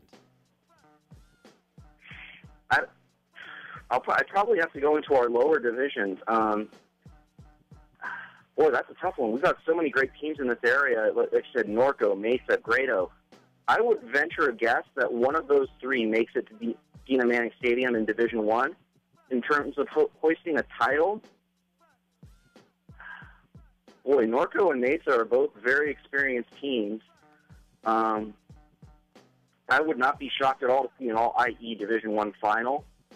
Of course, nothing in Division I would shock me because, as Rams skipper Tony Romero says, that's murderer's row. That's the elite of the elite. There's a lot of great teams. Derryl, let me jump in here real quick. Baseball, what do you got tomorrow? You got a game tomorrow? Yeah, tomorrow I've got Linfield Christian. They're going to host Culver City in D5, the second round of D5. The Lions are looking to end a lengthy Elite 8 drought. I'm not exactly sure the length, but it spans at least the Max Preps era, which is 14 years. Well, Derryl, we appreciate the time. You and I. Oh, wait, hold on. Jeff, what's Don't let wrong? this guy go. Why? Because I have a we got to get Angels and Dodgers, too. I have a quiz. Okay, go ahead. Okay, This is to decide whether or not you have to give up your man card. Okay. You must answer these 5 questions. I do or Derryl? Both of you. Oh. Both of you. Here we go. I'm going to say a movie, and you're going to say yes or no if you've seen it. All right, you got that, Derryl? Yep. Okay. Okay. Risky Business. Yes. No. Spaceballs. Yes. Parts. Trading Places. Yes. No. Airplane. No. Yes. Scarface. No. No. Evil Dead. Yes. No. St. Elmo's Fire. No. Never even heard of it. Come on! Weird Science. Yes. No. 16 Candles. Yes. No. Okay, and the last one, Pretty in Pink. No. No. Okay, both of you, take out your wallets. Both of you take out your wallets. We are manly. And turn that sucker in. Turn it in. That was rom-com. But I was okay. Then let's go 3 more. Fast Times at Ridgemont High. Parts. No. Aliens. Yes. And The Breakfast Club. That's a popular one. The Breakfast Club. No. No. Man card, turn it in. You guys are the worst. Both of you guys are the absolute worst people ever, and turn them in. It's embarrassment. Wait, real quick, because, Jeff, you know my go-tos are what? Star Wars and like rom-coms. Lord of the Rings. Yes, okay. Derryl, real quick, what's your go-to movies? Just so we can get a barometer of what Daryl's movie collection might look like. What's your go-to movies? Let's see. I'm a documentary kind of guy, so I like just anything historical fiction. So Apollo 13, like the Civil War by Ken Burns, that documentary. Just by saying Ken Burns, turn it in. Awesome. Thank you, Derryl. We appreciate it, brother. You're the best. Yep. Thanks, guys. See you, Derryl.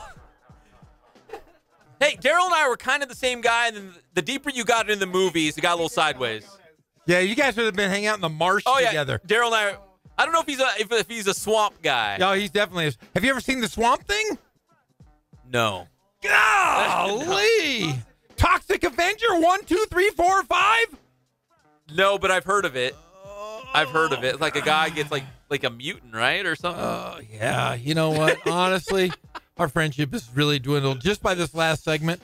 I don't think you. I think you might have to leave after this. Really? I mean, you might have to say goodbye. Derryl definitely has to say goodbye.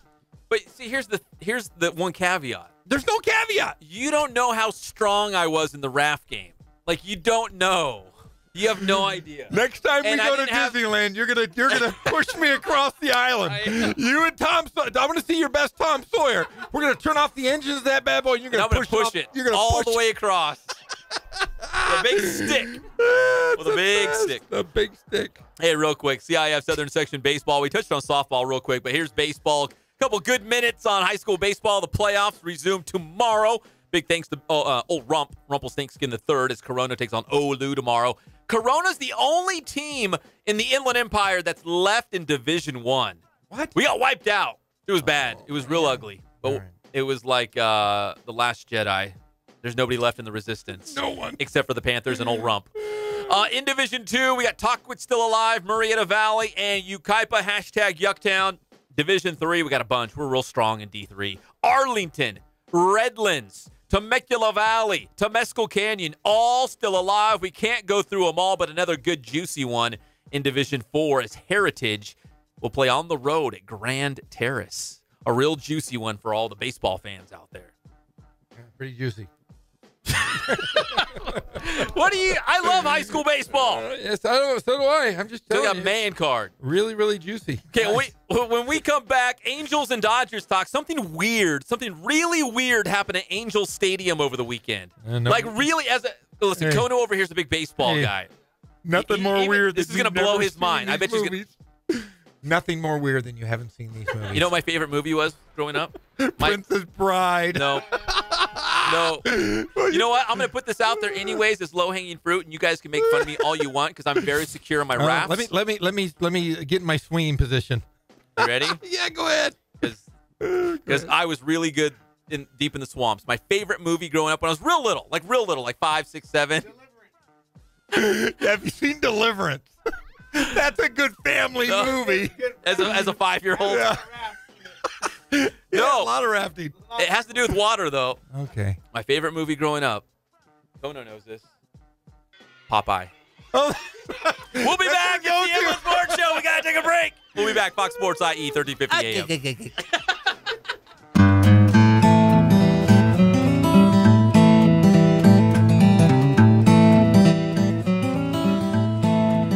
We focus on the customer here.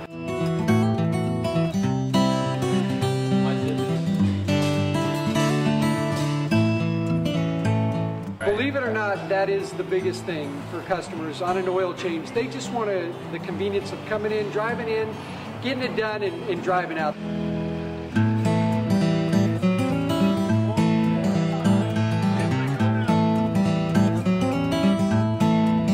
We just greet them, get them going, and they're done in about 10 minutes or so.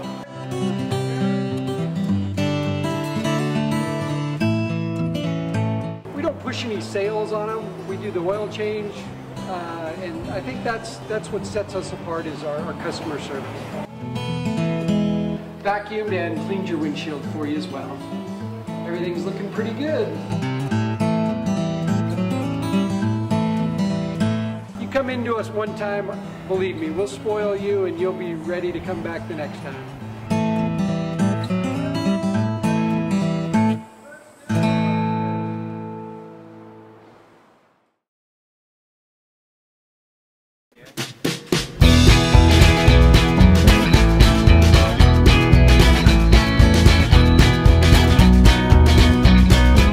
Thank God, first of all. I thank the great people that I've got around me that help support me, the people that work for me. As I started, if it wasn't for the people around me, we probably wouldn't be here right now, but I've got a great staff. I've got great people that do stuff for us outside the store, and we've been very, very fortunate.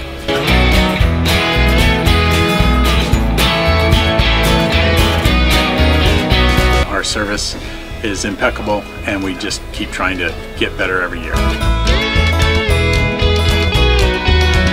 We can do online stuff for your teams, as well as, like I said, the screen printing, the embroidery. We also have 3 women that do extra sewing for us, like tackle tool on uniforms, or the bling or rhinestones for different shirts for the ladies. That's why we have certain racks just for certain schools, and the fun about that is that it turns into other schools that may come in here that aren't as close, that we can do stuff for them as well. We've had very, very good customers throughout the years, and it's just been a blast.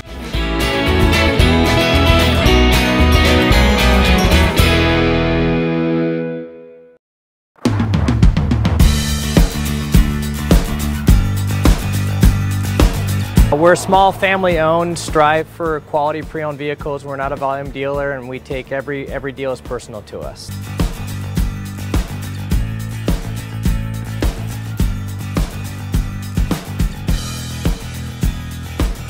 We're a low-stress environment. We're not a pressure sales house. If you want to shop us, you're more than welcome to shop us. We have, like I said, great rates, competitive financing, a lot of one-owner, clean Carfax, clean title vehicles. As you see, we have Carfax everywhere. That's most important to us, to educate our customers before they make a purchase.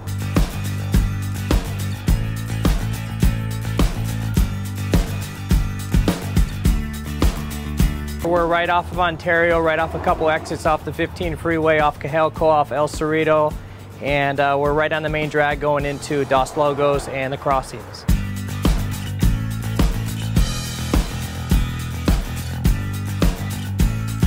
We have great financing, we have great lenders that we're using. We do buy, sell, trade, cash for your car. Whatever we need to do to help accommodate the customer, that's what we're here for.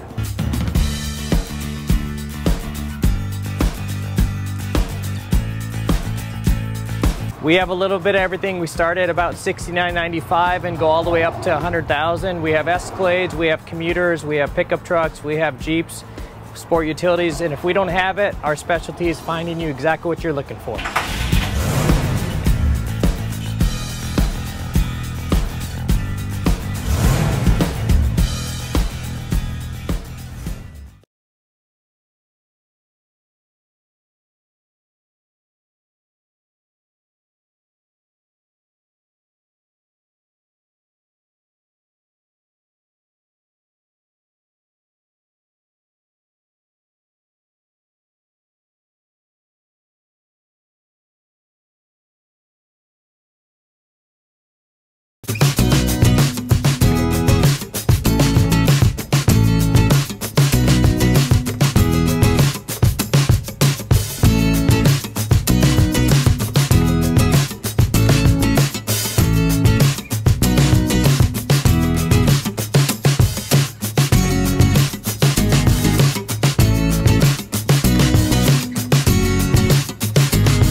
Correct! You killed the invisible swordsman!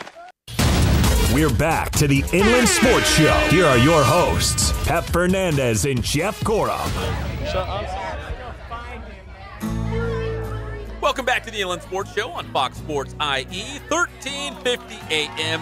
This segment brought to you by Catalano Motors in Corona off of Temescal Canyon Road. Did you hear me? Catalano Motors. CatalanoCars.com is the website. Catalano Motors will hook you up, save you thousands of dollars. They've got weekly specials. They aim to please. Catalano Motors in Corona off of Temescal Canyon Road. We got a lot of Angels. We got a lot of Dodgers to get to. The Dodgers are red hot. I called it on Friday. I called my shot. It's like stepping up to the plate, pointing to center field, and then hitting like a 500-foot bomb. I just called it. You did? Yeah, sure I did. Didn't I? Well, you kind of. You said they were. You said the Dodgers were going to turn it around. Didn't I say that, Holla? I said that. Is it because It's of true. Justin Turner? Sure. You think so? Or Am I Forsythe? convincing? I don't know. They're just too good to be that bad for that long, right? We'll see. They still have no pitching. All right, let's go to the Dodgers first. Okay. So they sweep the Nationals. That's 4 wins in a row. And you think everything would be great? Yeah, go ahead, clap it up. But why is Max Muncy still playing first base? It's Chuck Muncy, my friend. Chuck Muncy. His son? Yeah, it's actually Chuck Muncy. He just changed his name to Max. Why is Max Muncy playing first base? Why is Cody Bellinger in center field? That's my only beef. Like, why is that still happening? Because they can hit the ball there, Pep. I heard a theory. You want to hear my theory? Yeah, hear your theory. The theory that's floating around right now, and I don't subscribe to it, is that the Dodgers are thinking, let's get Cody Bellinger, in the outfield, getting some reps now, because they're going to make a move for another first baseman. So they're planning to move Bellinger out of first base into center field more permanently. And that before the trade deadline, maybe, I don't know, Joey Votto. I'm just saying that they might find another first baseman. And that's why they're getting Bellinger in the outfield already. That's a conspiracy theory. I don't buy it. I think you put Bellinger back at first, and you've got Chris Taylor, you've got Kike Hernandez, you've got Jock Peterson. Those 3 guys right there I just named that could play in center field. And you don't have to have Max Muncy out there. Chuck Muncy. So, hey, I will say this, though. Good guy. Hey, you know who's playing pretty well for the Dodgers? Who? Yasiel Puig. I told you. I put him at the top of the order. Hey, he's got 4 home runs in the last, pretty much the last week. Yeah, I'd have him hitting first or second. We've talked about this before. I'd put him at first or second. I would. That's the change. That's the new way. Okay. Just because there's been so many strikeouts. Kono, get on the mic over here. He thinks he knows baseball. It's Steven. So here's the deal. Nice. Okay, you tell me not hey, to put we're a little Puig. professional here, Steven. If Puig is not at the top of the order, Right. then who is for the Dodgers? Well, I can't tell you who is because I'm not a manager, but you're saying putting Puig, put him up there because Yes. he's doing well. Yes. That's not a good solution because he's doing well at the bottom. So keep him there. You're not going to move him up. He's going to have way more pressure. You have way more expectation if he's coming up. But now he's back in 3 the swing of times things. If he's coming up 3 times a game, at least in the second or But like batting position. But right now they're having like Jock Peterson hit leadoff, and then who's Taylor's okay at leadoff. I put Taylor in the 2 spot. But Jock Peterson's a lefty, right? Yes. That's probably why they have him at. But he And he's stinks. fast. I would put honestly, I'd put Puig or Matt Kemp at the top of the order, and I'd have Taylor hitting second. Yeah. What do you got? They're like 20 and 26. They stink. I could fix it all right now. You could, and I kind of agree with you because You're agreeing? I No. agree because, and I never agree with Pep, No, but I never. agree. Not I agree once. for this reason: is that in Major League Baseball, it's either a strikeout or you're swinging for the fences. You might as well get your studs on, try to get them on base early, and get some generate some runs because everybody's striking out this year, and nobody's hitting for dough. Nobody's trying to hit singles anymore. They're just trying to hit home runs. In fact, I would put Puig and Kemp maybe at the top. That's like not a bad 1, idea. 2. And It is a terrible idea. No, and then think about this. Still, the heart of the order. You still have JT. You still have Cody Bellinger. Who else could you stick in there? Maybe like an Austin Barnes, like Jock Peterson. You've got options. And another reason I think they have Puig so low is because he needs to see pitching. He's not good at just going in and seeing one batter of pitching and going in. The pitchers dominate him. They know how to pitch to him. The more pitching he gets to see, being at 8-9 batter in the lineup, I think is just good. Just his mentality, his brain mentality isn't a Mike Trout. He's not that advanced. Okay, is Puig an ideal leadoff man? No, but He's a good stopgap for what's going on. That's the thing. I just feel like the Dodgers have nothing better. I look at their lineup and I see it today, and I'm like, Jock Peterson's playing in left and he's leading off, and Max Muncy's hitting second at first base. And Puig's not even in the who Max lineup. Muncy can do. So Chuck you're like, Muncy. Chuck Muncy. Exactly. Nobody knows his name. So nobody even knows him. You're hating on him, and we don't even know what he can do yet. Matt Kemp is batting .321. Leadoff man, Yeah, or leadoff second. guy. Or second. Yeah, either one. I'd go leadoff for either one. You go Matt Kemp lead off. He's never led off, I don't think, in his career. Hey, we're changing things here. And then the heart of the order, you still have JT, Bellinger, and Grandal. You can still have the heart of the order. Throw Muncy in there, too. And Muncy. You love Muncy. I don't know what your thing is with Muncy. Oh, I love old Chuck. He's good. He's a good guy. I could almost see Justin Turner being a leadoff. He has been a leadoff before. And if you want to be like a fire starter, might as well start off with the guy with the red hair. I would still go Puig. I would still go Kim. Puig. I would go one of Puig those is doing two. great. All right, the Dodgers lineup is out for tonight. They're playing the Rockies back at Chavez Ravine.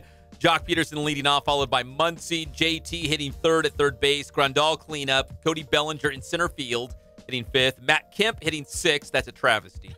Tayler short.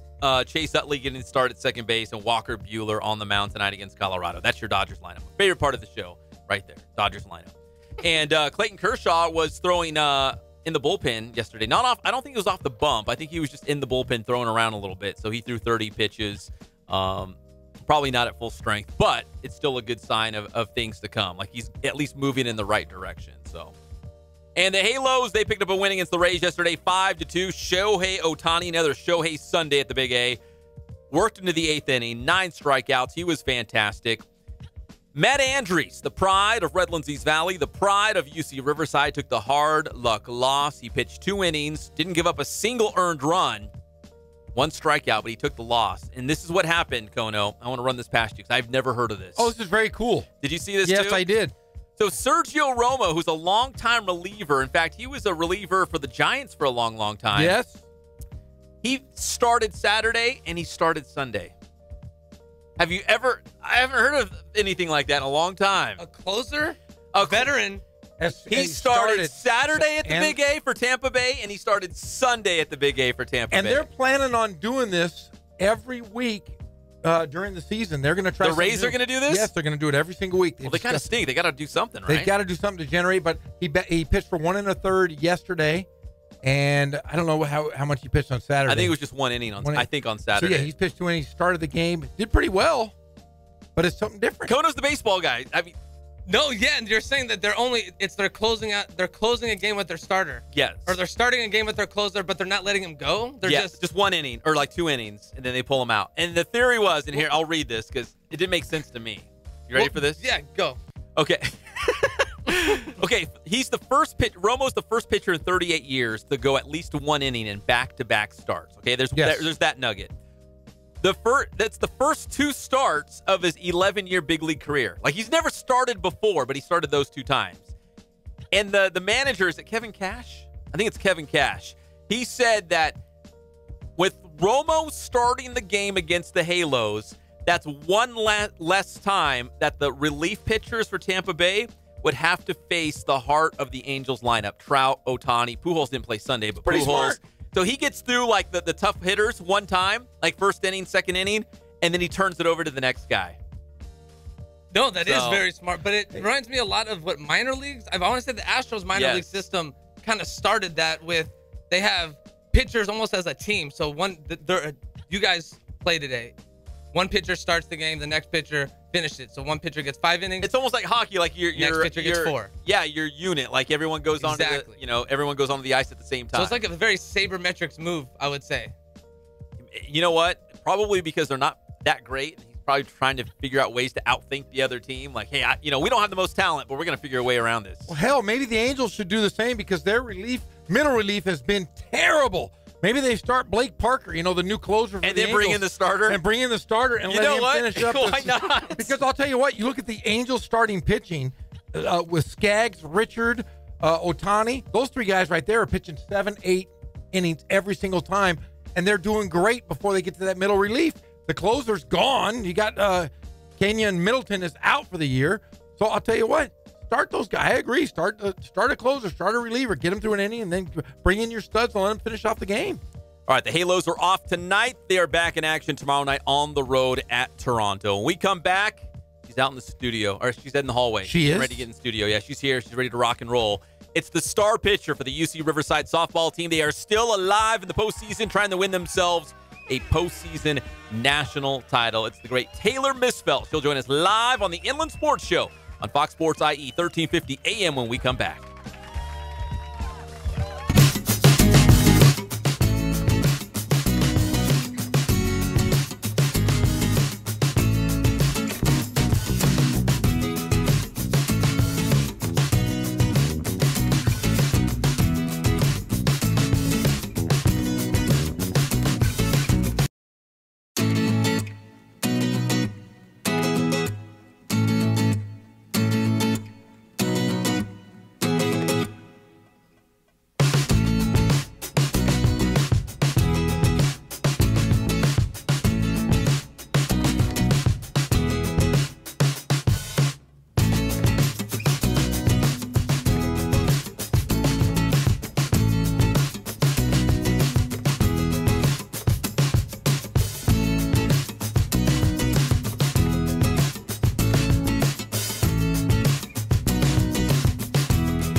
Fernandez and Jeff Corum.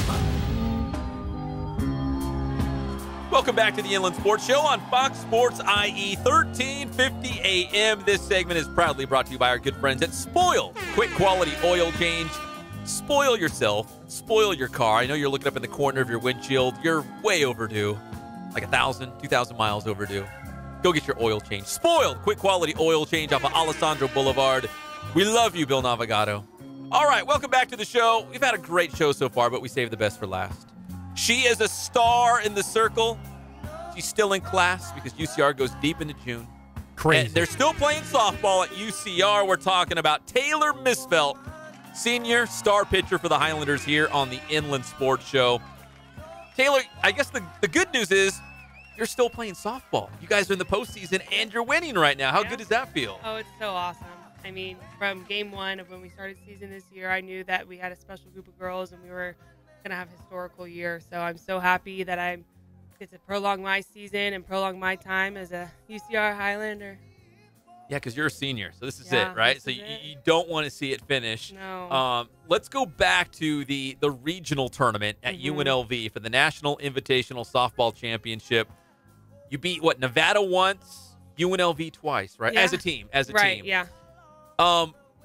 We talked to Coach Palmer at the Riverside Coaches Show on Riverside TV, and I remember her saying that if you guys could just get into the postseason tournament, you guys could be a real threat. Right, yeah. Now that you're in, it seems like this team is just really putting everything together right now. How well is this UCR team playing right now? We're playing so good, and there was some kind of spark that just kind of lit from underneath us that this tournament is just really bringing out the best in us, and everyone's playing together, and we're just playing free and just having the time of our lives. We get to play at schools that we've never played before, and it's fun to travel to. So, what's it like playing a school that you don't have any history with?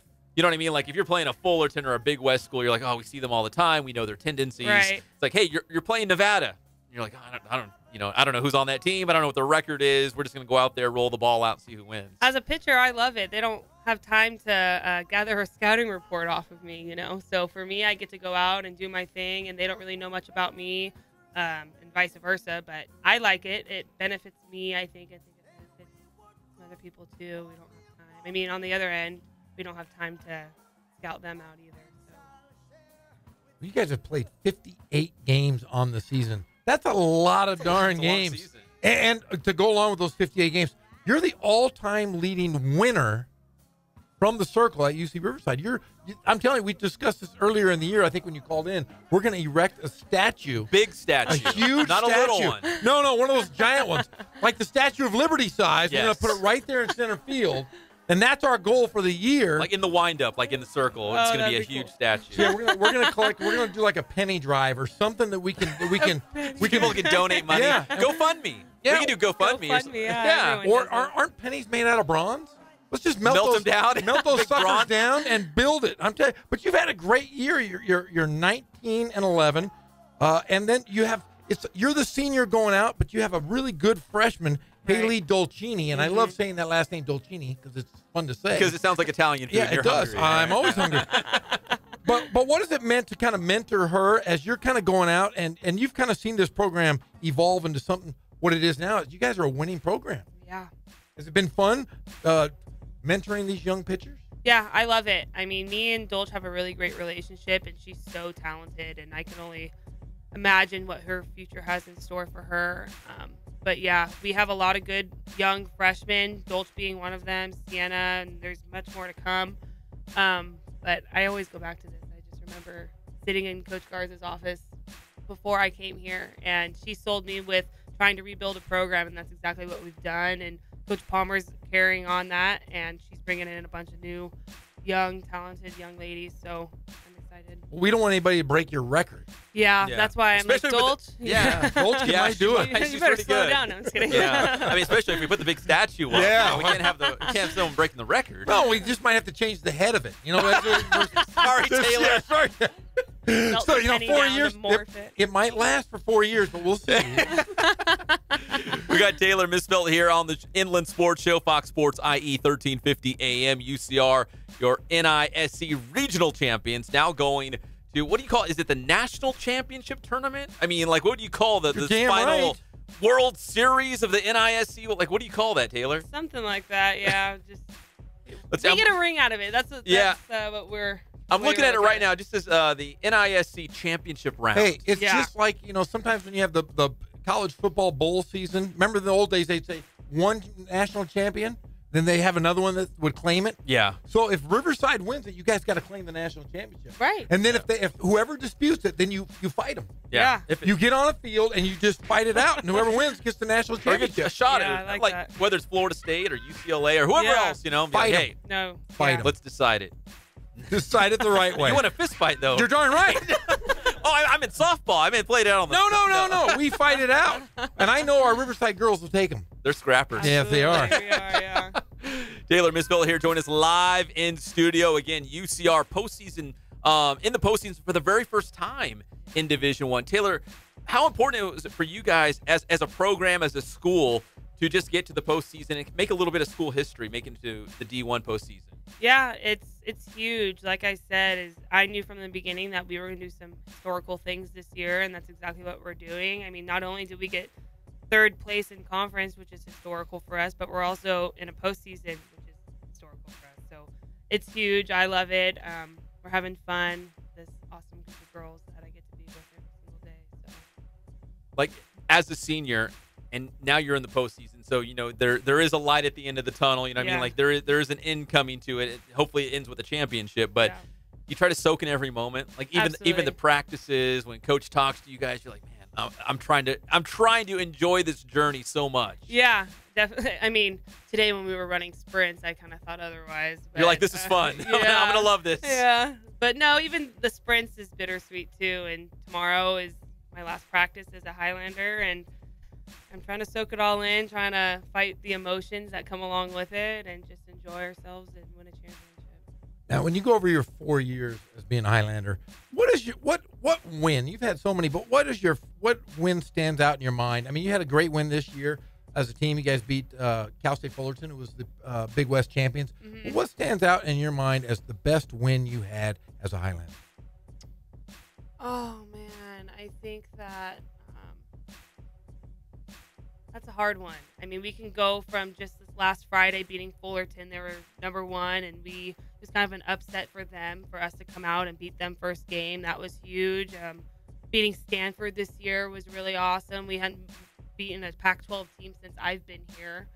And that also so happened to be when I broke the record for UCR. So that was cool.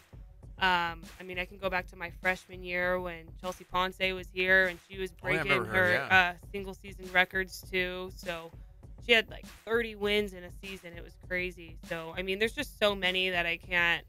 You remember your first win? Too. Who was against? Where it was at? I do remember my first win. It was, I think, against Bethune-Cookman my freshman year. Powerhouse. Yeah.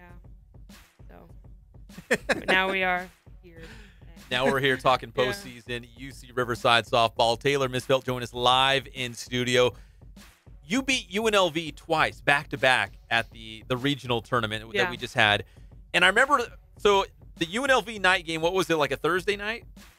Yeah, the night game was on Thursday. Thursday night? Okay, so you pitched Thursday night, and Jeff and I were watching it. We were watching it in the video. Yeah. And then you came back on Friday because Nevada played UNLV Friday morning. The winner would play you guys, and it was UNLV again. And I told Jeff, I'm like, okay, well, I guess it's going to be Dolcini getting the ball to try to close this thing out and beat UNLV. And then we popped up the game live on our computer right behind me. I was like, no, wait.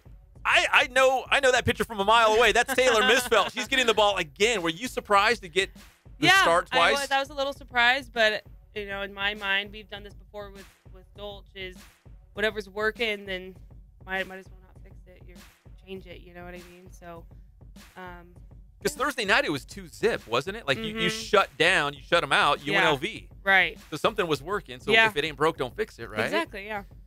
All right. Can you hang around one more segment? Yeah. All right. We got Taylor Misfeldt, star pitcher for the UC Riverside softball team. They are back in action on Wednesday against Eastern Kentucky. Is that right? I think so. That's right. I just show up. It's right. I got the brackets. It's right. They're going to take on Eastern Kentucky in that NISC championship round, trying to bring home a postseason national title. So more with Taylor Misfeldt when we come back. It's your favorite show, the Inland Sports Show on Fox Sports IE, 1350 AM. And here's something else, Bob. I have 8 different bosses right now.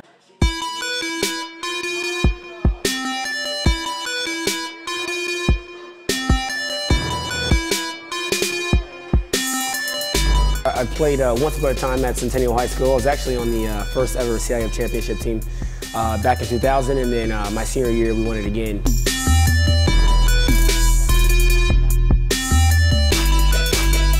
I think that's my passion because I've done it. You know, I know exactly where these athletes are at. I know what their mindset is right now. I know how hard it is to, number one, find a performance coach who can take you to the next level.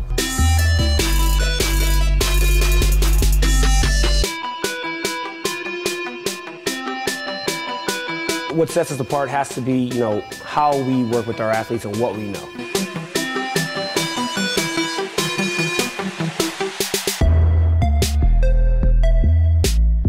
We can take an athlete and you know, help them reach their athletic potential, you know, help them, you know, prevent injuries, help get them stronger.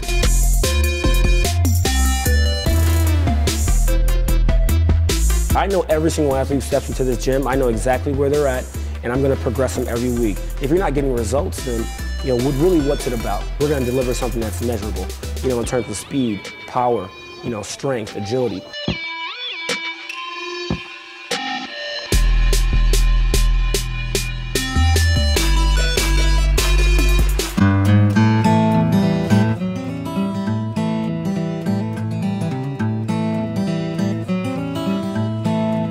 We focus on the customer here.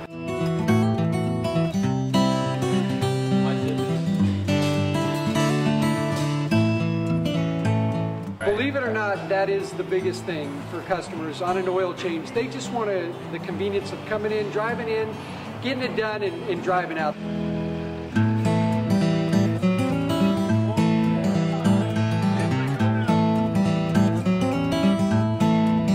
We just greet them, get them going, and they're done in about 10 minutes or so.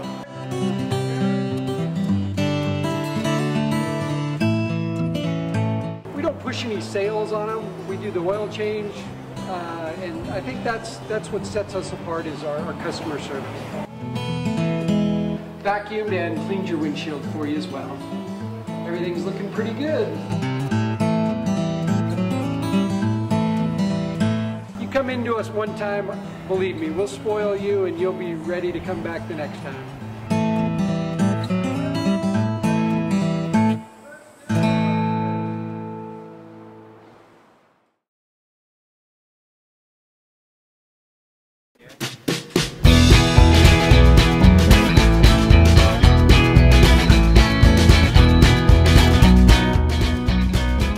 Thank God, first of all. I thank the great people that I've got around me that help support me, the people that work for me. As I started, if it wasn't for the people around me, we probably wouldn't be here right now, but I've got a great staff.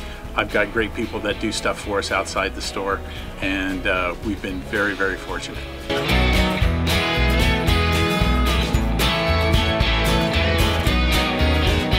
Our service is impeccable, and we just keep trying to get better every year.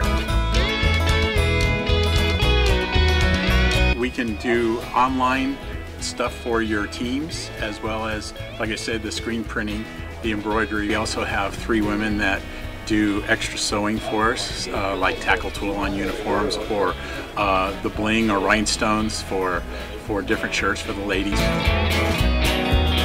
That's why we have certain racks just for certain schools, and the fun about that is that it turns into other schools that may come in here that aren't as close, that we can do stuff for them as well. We've had very, very good customers throughout the years, and it's just been a blast.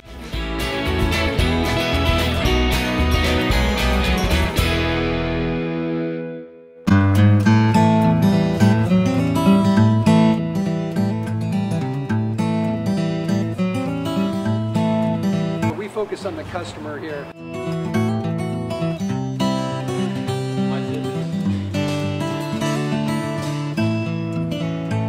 Believe it or not, that is the biggest thing for customers on an oil change. They just want the convenience of coming in, driving in, getting it done, and driving out.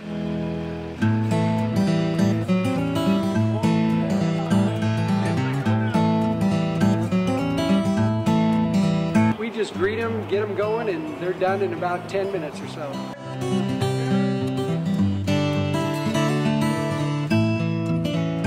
We don't push any sales on them. We do the oil change, and I think that's what sets us apart is our customer service. Vacuumed and cleaned your windshield for you as well. Everything's looking pretty good. You come into us one time, believe me, we'll spoil you and you'll be ready to come back the next time.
The Inland Sports Show on Fox Sports IE, 1350 AM. This segment's brought to you by Ken Sporting Goods.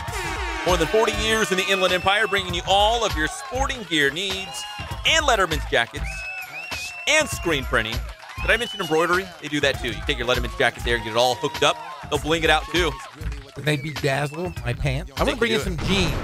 I want bedazzled jeans. Bedazzle like the pockets on the back? No, the entire jean. I want my entire pant legs all bedazzled. I want to walk around and I want to sparkle, my friends. Sparkle. Tayler fancies me as someone who knows style. Would that be a good look for a guy? Yeah. It's a great totally look. go for it, Jeff. Totally I'm do gonna it. go bell-bottom, bedazzled jeans with some boots. Please. I'm telling you, man, I could wear some. What kind of boots? Like cowboy boots? Cowboy boots with the spurs on the back. Yeah, I'm telling you, and a vest.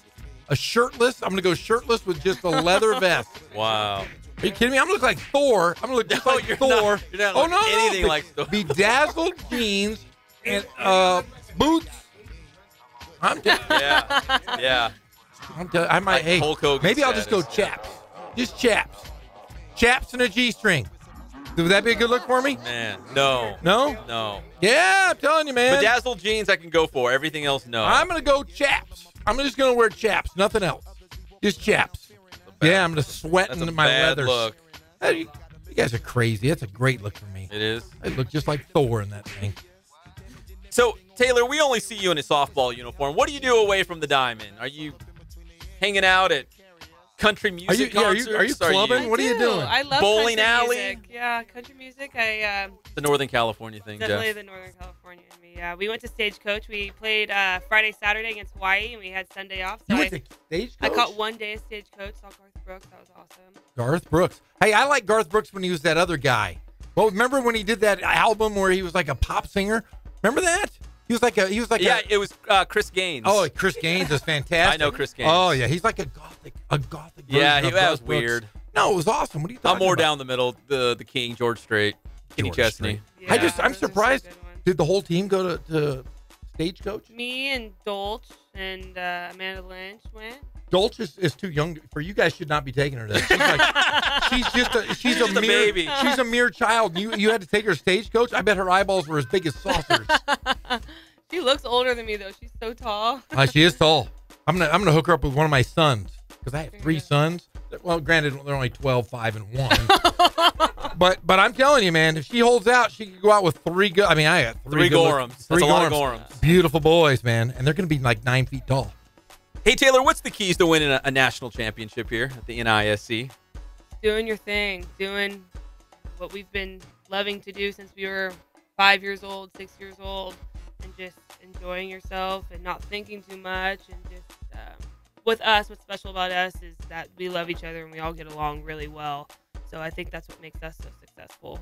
You love being around the team. Yeah, It's for the fun. most part. Yeah. I mean, it's like No, any No, I family, right? Like, definitely do. Right, exactly. I want to strangle Jeff half the time, but in There the you end, go, we all love each exactly. other. Yeah. Right? No. Okay. And you play Eastern Kentucky, 1:30 Yeah. Wednesday at LMU.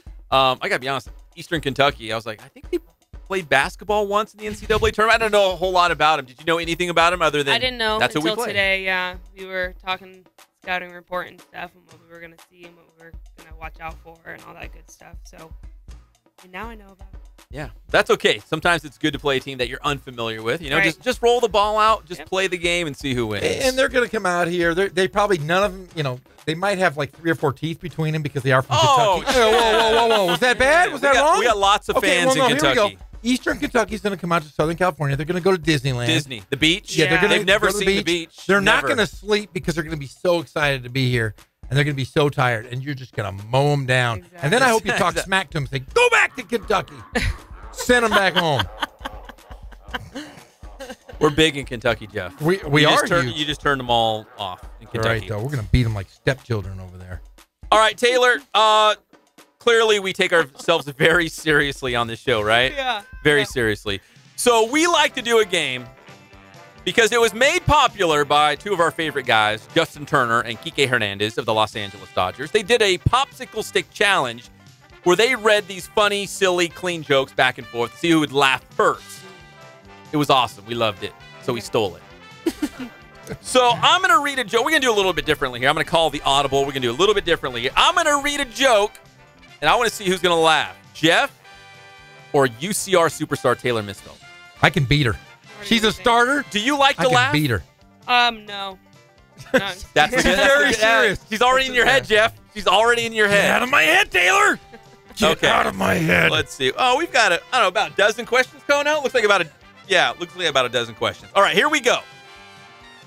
The first one for both of you. What did one icicle say to the other before leaving? I don't know, Pep. Bicycle. Like a bicycle you ride, but bicycle. Okay, you guys both passed the first round. Yeah, that was She's going to be tough to beat. Jeff, I see you fighting it. Well, I'm just fighting because I'm looking at Pioline. No, here. don't my, look at- my coffee mug's making me smile. Do not look at Pioline. Pioline's going to make me laugh. Oh, this one's right up Taylor's alley. What can you steal and not get in trouble for? A base. Yeah, second base. Second base. No laughs? No, that's terrible. Judges, are we watching? Who made these jokes? Did Steven make these? Yeah, he did. Okay, this one's kind of funny because it's just kind of... Dude, right. Oh, hold on. Here we go. Number 3. It's very serious. How did the hipster burn his tongue? I don't know. The how hipster. The hipster. Do you know any hipsters? Do you know hipsters on your team, Tayler? Okay. I don't. She's cool. Yeah. Hipsters aren't cool. Well, here's the deal, Jeff. How did the hipster burn his tongue? I don't know. He drank his coffee before it was cool. Pioline, bring me a smile, Pioline. Look at Okay. Pioline right there. Just make you smile right there. Okay, read another one. We're I'm not laughing. skipping a couple, Kono. I might jump a couple here. These are tough customers here. Let's He's see. cracking up back here. Yeah, Steven's fired. What's the best side of the house to put the porch on? I don't know, Pep. What's the best side of the house to put the porch on? The outside. Rotten. This is just rotten. My jokes were way better. I should have brought them. What do you call a grizzly with no shoes? I don't know, Pep. What's a grizzly with no shoes? Barefoot. Oh, my God. This is That the was the worst. best one. Was that the best one? Yeah. Oh, man. Man, No. man, Yeah, you can't even jeez. make it. She's like a closer.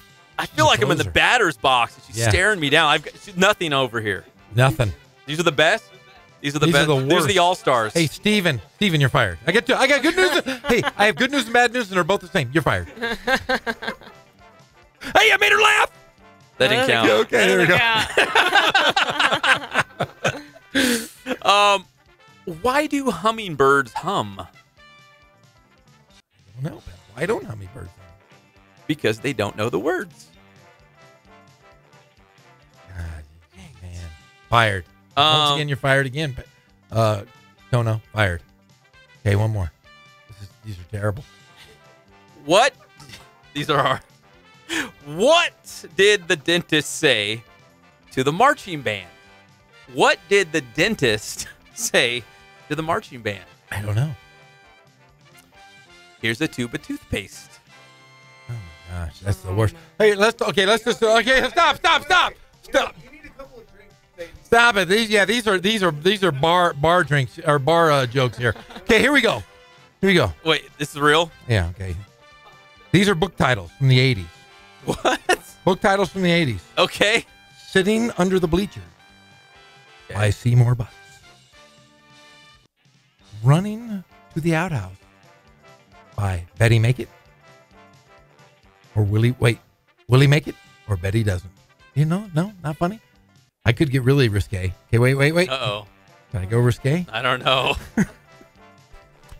There's a lot of people in their cars in traffic sitting right now in the IE. Okay, I'm going to do it. I can't do that one. That's terrible. Okay, here we go. How do you get a squirrel? Come out of a tree. Wait, I knew you were going to go for that one. That's a good one, though. How do you get a squirrel to come out of a tree? You got to pull down your pants and show me nuts. That was a good one. What do you got? That was a great one. Everybody's driving and laughing. No? Not funny? Still funnier than the ones you got. That was pretty funny. I'm going to have to give that one. That was pretty good. No? I'm holding it in. I heard it the first time. But it was funny, being though. an immature guy, I laughed the first time. But the second time, I was ready for it. All right. That was the best one I got. No, I'm done. See, that's why she's a star pitcher. She doesn't crack under pressure. You know what? This bit really didn't work for us. No. It just didn't. I'm going to bring in my jokes tomorrow, and my jokes are going to kill. Yeah, my jokes are going to kill. Because I'm going to get you, and I'm going to get Kona over here. I'm going to make you guys read them to each other. Taylor, what is a guilty pleasure on TV, music, food, something you're like, I'm not proud of it, but I love... All you can eat sushi. What? Oh, there it is. How much I can didn't you have eat? to. It wasn't like question. pulling teeth. All 3 rounds. All 3 rounds? Asahi Sushi is my spot. I'm there That's all the time. that's where At you're least hanging out? once a week, yeah. All you can eat. You get 3 rounds. Anything you want. As many, I can order 10 of the same roll and just... What's your go-to roll? Asahi roll, but I love the raw fish. I love sashimi. He won't eat anything from the sea. No. Oh my gosh, I love it. No seafood. But I hated sushi for the longest time. The very first time I ever had it was my junior year in high school. I got food poisoning off of it. And I was scarred. Yeah. And then someone took me here and I tried it for the first time. I was like, oh, it's okay. And then I went again. And I was like, okay, it's pretty good. And then it's just. And now that you're there once a week. Right. Okay, here's another one. What is your favorite TV show guilty pleasure? Something that if anybody were to listen, they go, what? But it's something that you like. Suits. You ever heard of it? Suits. I've heard of it. Oh, Meghan Markle was on that show. That's the one. Oh, yeah. I know my stuff. Good job. Yeah. Of course I know my USA TV. Of course I do. See, you know what mine is? Dance Moms. Dance Moms. I love That's very guilty. Dance Moms and Sister Wives are my favorite shows of all time. That's my guilty pleasure. Sister Wives. Oh yeah. I'm moving to Utah next week. My wife and I, we're gonna pick up a couple extra wives, but only because we have a messy house and we have 3 boys. So if we get another wife, she can clean our house. There you go. She can make us really good food. Because my wife's not a really good cook. We've talked about it. Not very good. She's probably listening. You're great, honey. You're great. Oh yeah. Big wink. Big wink. She makes a great. She makes good Italian food. But when you make, what did she make? She makes spaghetti. She made something with vinegar. Remember Brussels sprouts? Brussels sprouts. My wife made vinegar. Brussels sprouts with vinegar. It was the worst thing I've ever tasted. It was rotten. Yeah, I'm gonna move to Utah, get a couple extra wives. My goal. Taylor, what do you eat on the road? When you guys, let's say you're at UNLV. Road food. I love this. Because, sometimes, if you're a healthy eater or there's certain things you like, if you're out on the road, sometimes you're limited, right, with your options. Yeah, all the vegans on my team did not last. Is there lots of vegans? We had a few vegans, and none of them last. They did not last. Send them home? Now they just try to forget that they're Jenna Curtin was a hardcore vegan. Oh. Not anymore.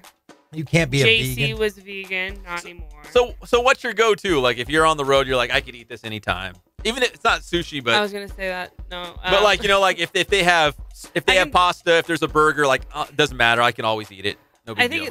On the opposite end, Coach Schweikert always takes us to Chipotle, and I just can't stand it. I can't stand it? No. I've never eaten at Chipotle. He's never gone. eat there Everybody eats there. But it was the same thing in travel ball and in high school. I always wanted Chipotle, and it was so good after softball for whatever reason. And freshman year, sophomore year, junior, senior in college, it's been the same thing. And now I'm just Chipotle You're done. out. You are done. After college, I'm never eating Chipotle again. Yeah. Chipotle, official sponsor of Tayler Misfeldt. Yeah, when Pep and I traveled with the UCR men's basketball, we would always eat like they fed us so well.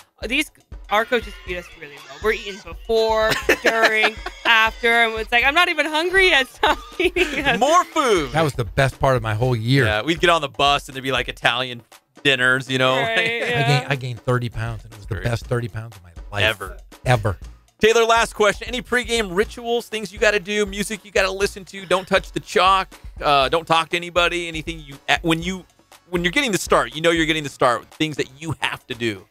Not so much before the game, but I wear like the same thing underneath my clothes. Like I know it's weird. Ew, Tayler Misfeldt. I have washed, Jeff. my special spandex for my Saturdays and my Sundays, right? And then each day they're different. And then these certain socks. Like I have what makes them special? I got to do Adidas socks underneath. This is not an Adidas sponsorship, just to clarify. Okay. I got to do Adidas socks underneath, and then I have to wear all. You have to. Have to. Yeah. It's like going to a wedding on the pitcher's mound. Tayler, you were awesome. Thanks for putting up with us. Yeah, thank you. Thank you for having me. Thanks for Best of luck on Wednesday against Eastern Kentucky. Hey, they're pretty good. Are they? Yeah, can I just go? Let's just quick build this up. Let's build this up. Build it. They are, right, hold on. They're 16-2 in league. 16. Yeah, but what league do they play Hey, don't worry about that, my friend. Like the hey, random this is the Back team Hills they played. League. They played Fort Wayne. They are 44-19. 19-3 in conference, 16-2 at home. But they're not playing at home. They're playing at Loyola Marymount. And the only people they played Valpo. They played North Carolina Central. Radford sounds like a radish. Drexel, Mercer, Akron, or as they say in Ohio, Akron. Oh, wait, Akron? Akron. Yeah, they play Sacred Heart. They're nobody. Norfolk State, Albany. Yeah, they haven't played anybody. They played the Billikens of St. Louis University. They're pretty cool. They're like an alien, but who cares? They're going to beat them. UC Riverside's going to take care of them. Easy peasy. Tayler Misfeldt's going to. They're going to have a big giant statue of her in center field. Wait, so it's UCR, it's Eastern Kentucky. I got the brackets right here. Loyola Marymount, which is the host, and Texas Arlington. Yeah, that's right. Jeff, they're going to hammer them all. We're big in Texas too. We were. Hey, go Highlanders. All right, thank you, Tayler. Thank you. We you. appreciate it. Thanks for hanging out with us. Best of luck on Wednesday. Try to bring home that national postseason title. When we come back here on the Inland Sports Show, we're going to update all those Major League Baseball afternoon scores for you. Plus, a guy in baseball was throwing 105 miles per hour yesterday. Holy smokes. Holy names. And not just once. Holy names. Holy so names. Holy names. Yes. We'll be back. It's your favorite show, the Inland Sports Show on Fox Sports IE, 1350 AM. What's the worst thing I ever done?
to the Inland Sports Show. Here are your hosts, Pep Fernandez and Jeff Corum.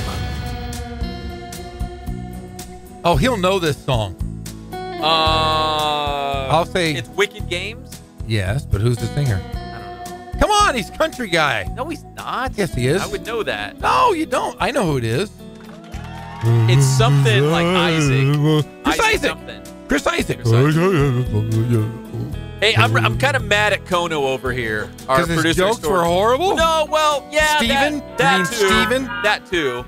But he saved the best for last. He's lost the term Kono. It's just Steven. Now we're going by his first name. Yes. That's how bad it's gotten in here. Banned. So the lovely Tayler Misfeldt just left. Oh, yeah. And then he breaks out another popsicle joke, and it's his best one. He's like, I got this one. I was like, hey, where were you when we had Tayler He was in here? he was trying to besmirch our names is what he was doing. He besmirched us on our own show. Yeah. Steven. It's going to turn ugly in here. Steven. The Inland Sports Show is proudly brought to you by Boost Performance Training. Follow them on Instagram and Twitter. Athletes of all levels are checking out Boost Performance Training in Corona with Coach Ray Bass. So Jordan Hicks, he's a pitcher for the St. Louis Cardinals. Yes. Like every single pitch he threw yesterday, over 100 miles per hour, easy. 103, 104, 105 a couple times. He threw 105, and it was a passed ball. The catcher couldn't even catch it. It was so fast. And they were in shock as he threw 105. Crazy. Twice. He doesn't have great control. That's kind of the deal, though. So. But see, that would be great. Could you imagine? That's the old days of being a closer. Remember out of control? Wild. Yeah, wild.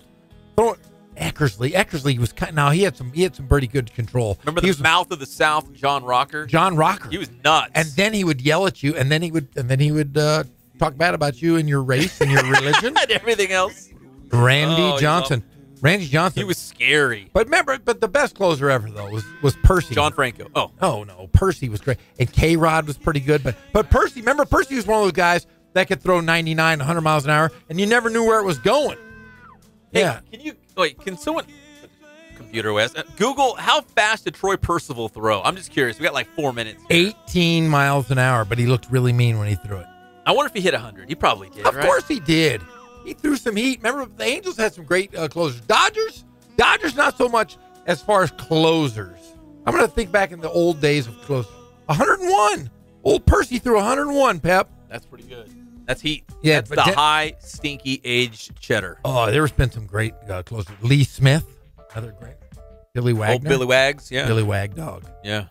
All right, real quick, here's some Major League Baseball afternoon scores. I'm going to go through the scores. Jeff, get ready with the NBA update. All right. Cavs and Celtics are on the floor. They're getting it done.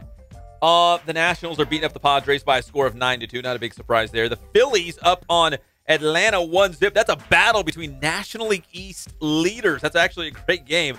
Mets on top of the Marlins 1-0 in the 6th.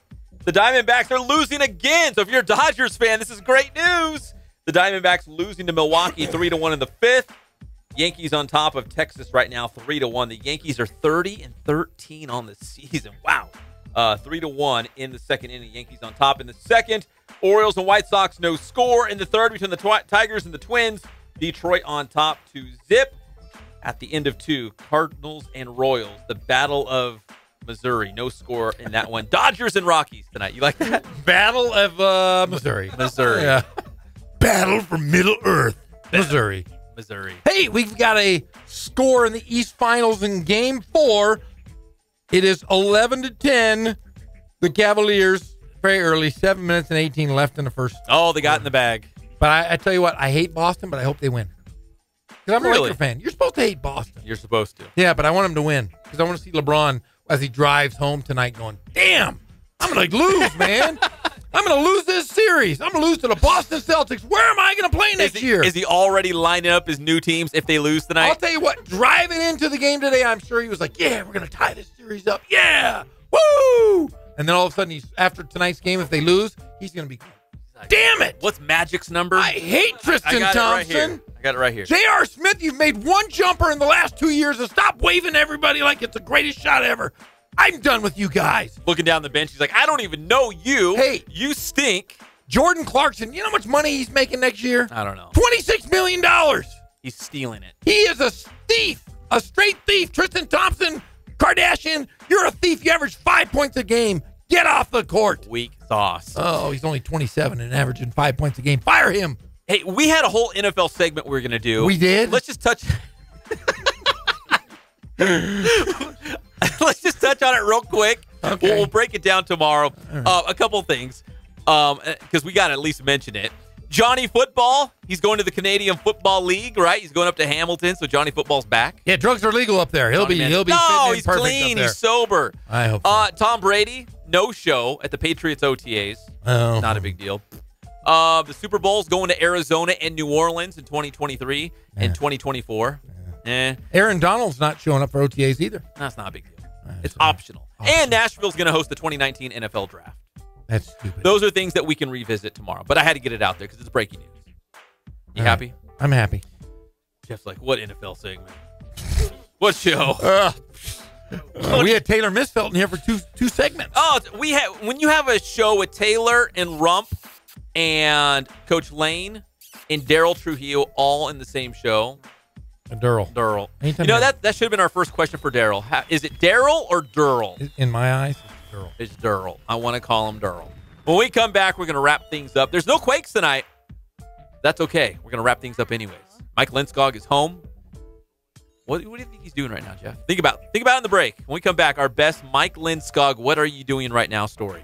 I know what he's doing. All right, we'll be back. Yeah, really I'm afraid to ask. We'll be back. It's your I'm favorite gonna tell show, the Inland Sports Show, Fox Sports IE 1350 AM.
back to the Inland Sports Show on Fox Sports IE 1350 AM. Always brought to you by Catalano Motors in Corona off of Temescal Canyon Road. Buy, trade, financing. They got weekly specials where you can save thousands of dollars. Catalano Motors, CatalanoCars.com is the website. No quakes tonight. The California League, everybody's taking a night off. Everybody. So the voice of your Rancho Cucamonga Quakes right here on Fox Sports IE. What do you think Mike Lindskog is doing right now, Jeff? Wearing a muscle shirt, wearing some dolphin shorts, yes, and drinking a Schlitz malt liquor. Schlitz. That's what he's doing. That's what he's doing. And watching some really bad TV. I was going to predict. And crying to himself. Because there's no quakes tonight? There's no quakes. There's no quakes tonight. I was going to predict maybe watching Dancing with the Stars with a big 3-foot burrito. That's well, I wonder what Skog looks like. I just picture him in some dolphin shorts. A clean-cut, good-looking guy. Drinking some Schlitz. Because, he likes Thirsty Thursday. Watch what you say. His wife listens to this show. So what? She's probably drinking some Schlitz, too. Maybe she's wearing some dolphin shorts and a muscle shirt and drinking some Schlitz. A muscle shirt. And a baby Lindskog. They do have a baby Lindskog. Baby Lindskog's probably wearing some dolphin shorts, a muscle shirt, and drinking some Schlitz to a bottle. Big thanks to Rumple Snakeskin III, Tayler Misfeldt from UCR, John Lane from Santiago, and Derryl Trujillo for joining us on the show. What up, Derryl? Derryl likes Schlitz. Of course he does. We'll see you tomorrow, 3 o'clock, the one and only Inland Sports Show, Fox Sports IE 1350 AM.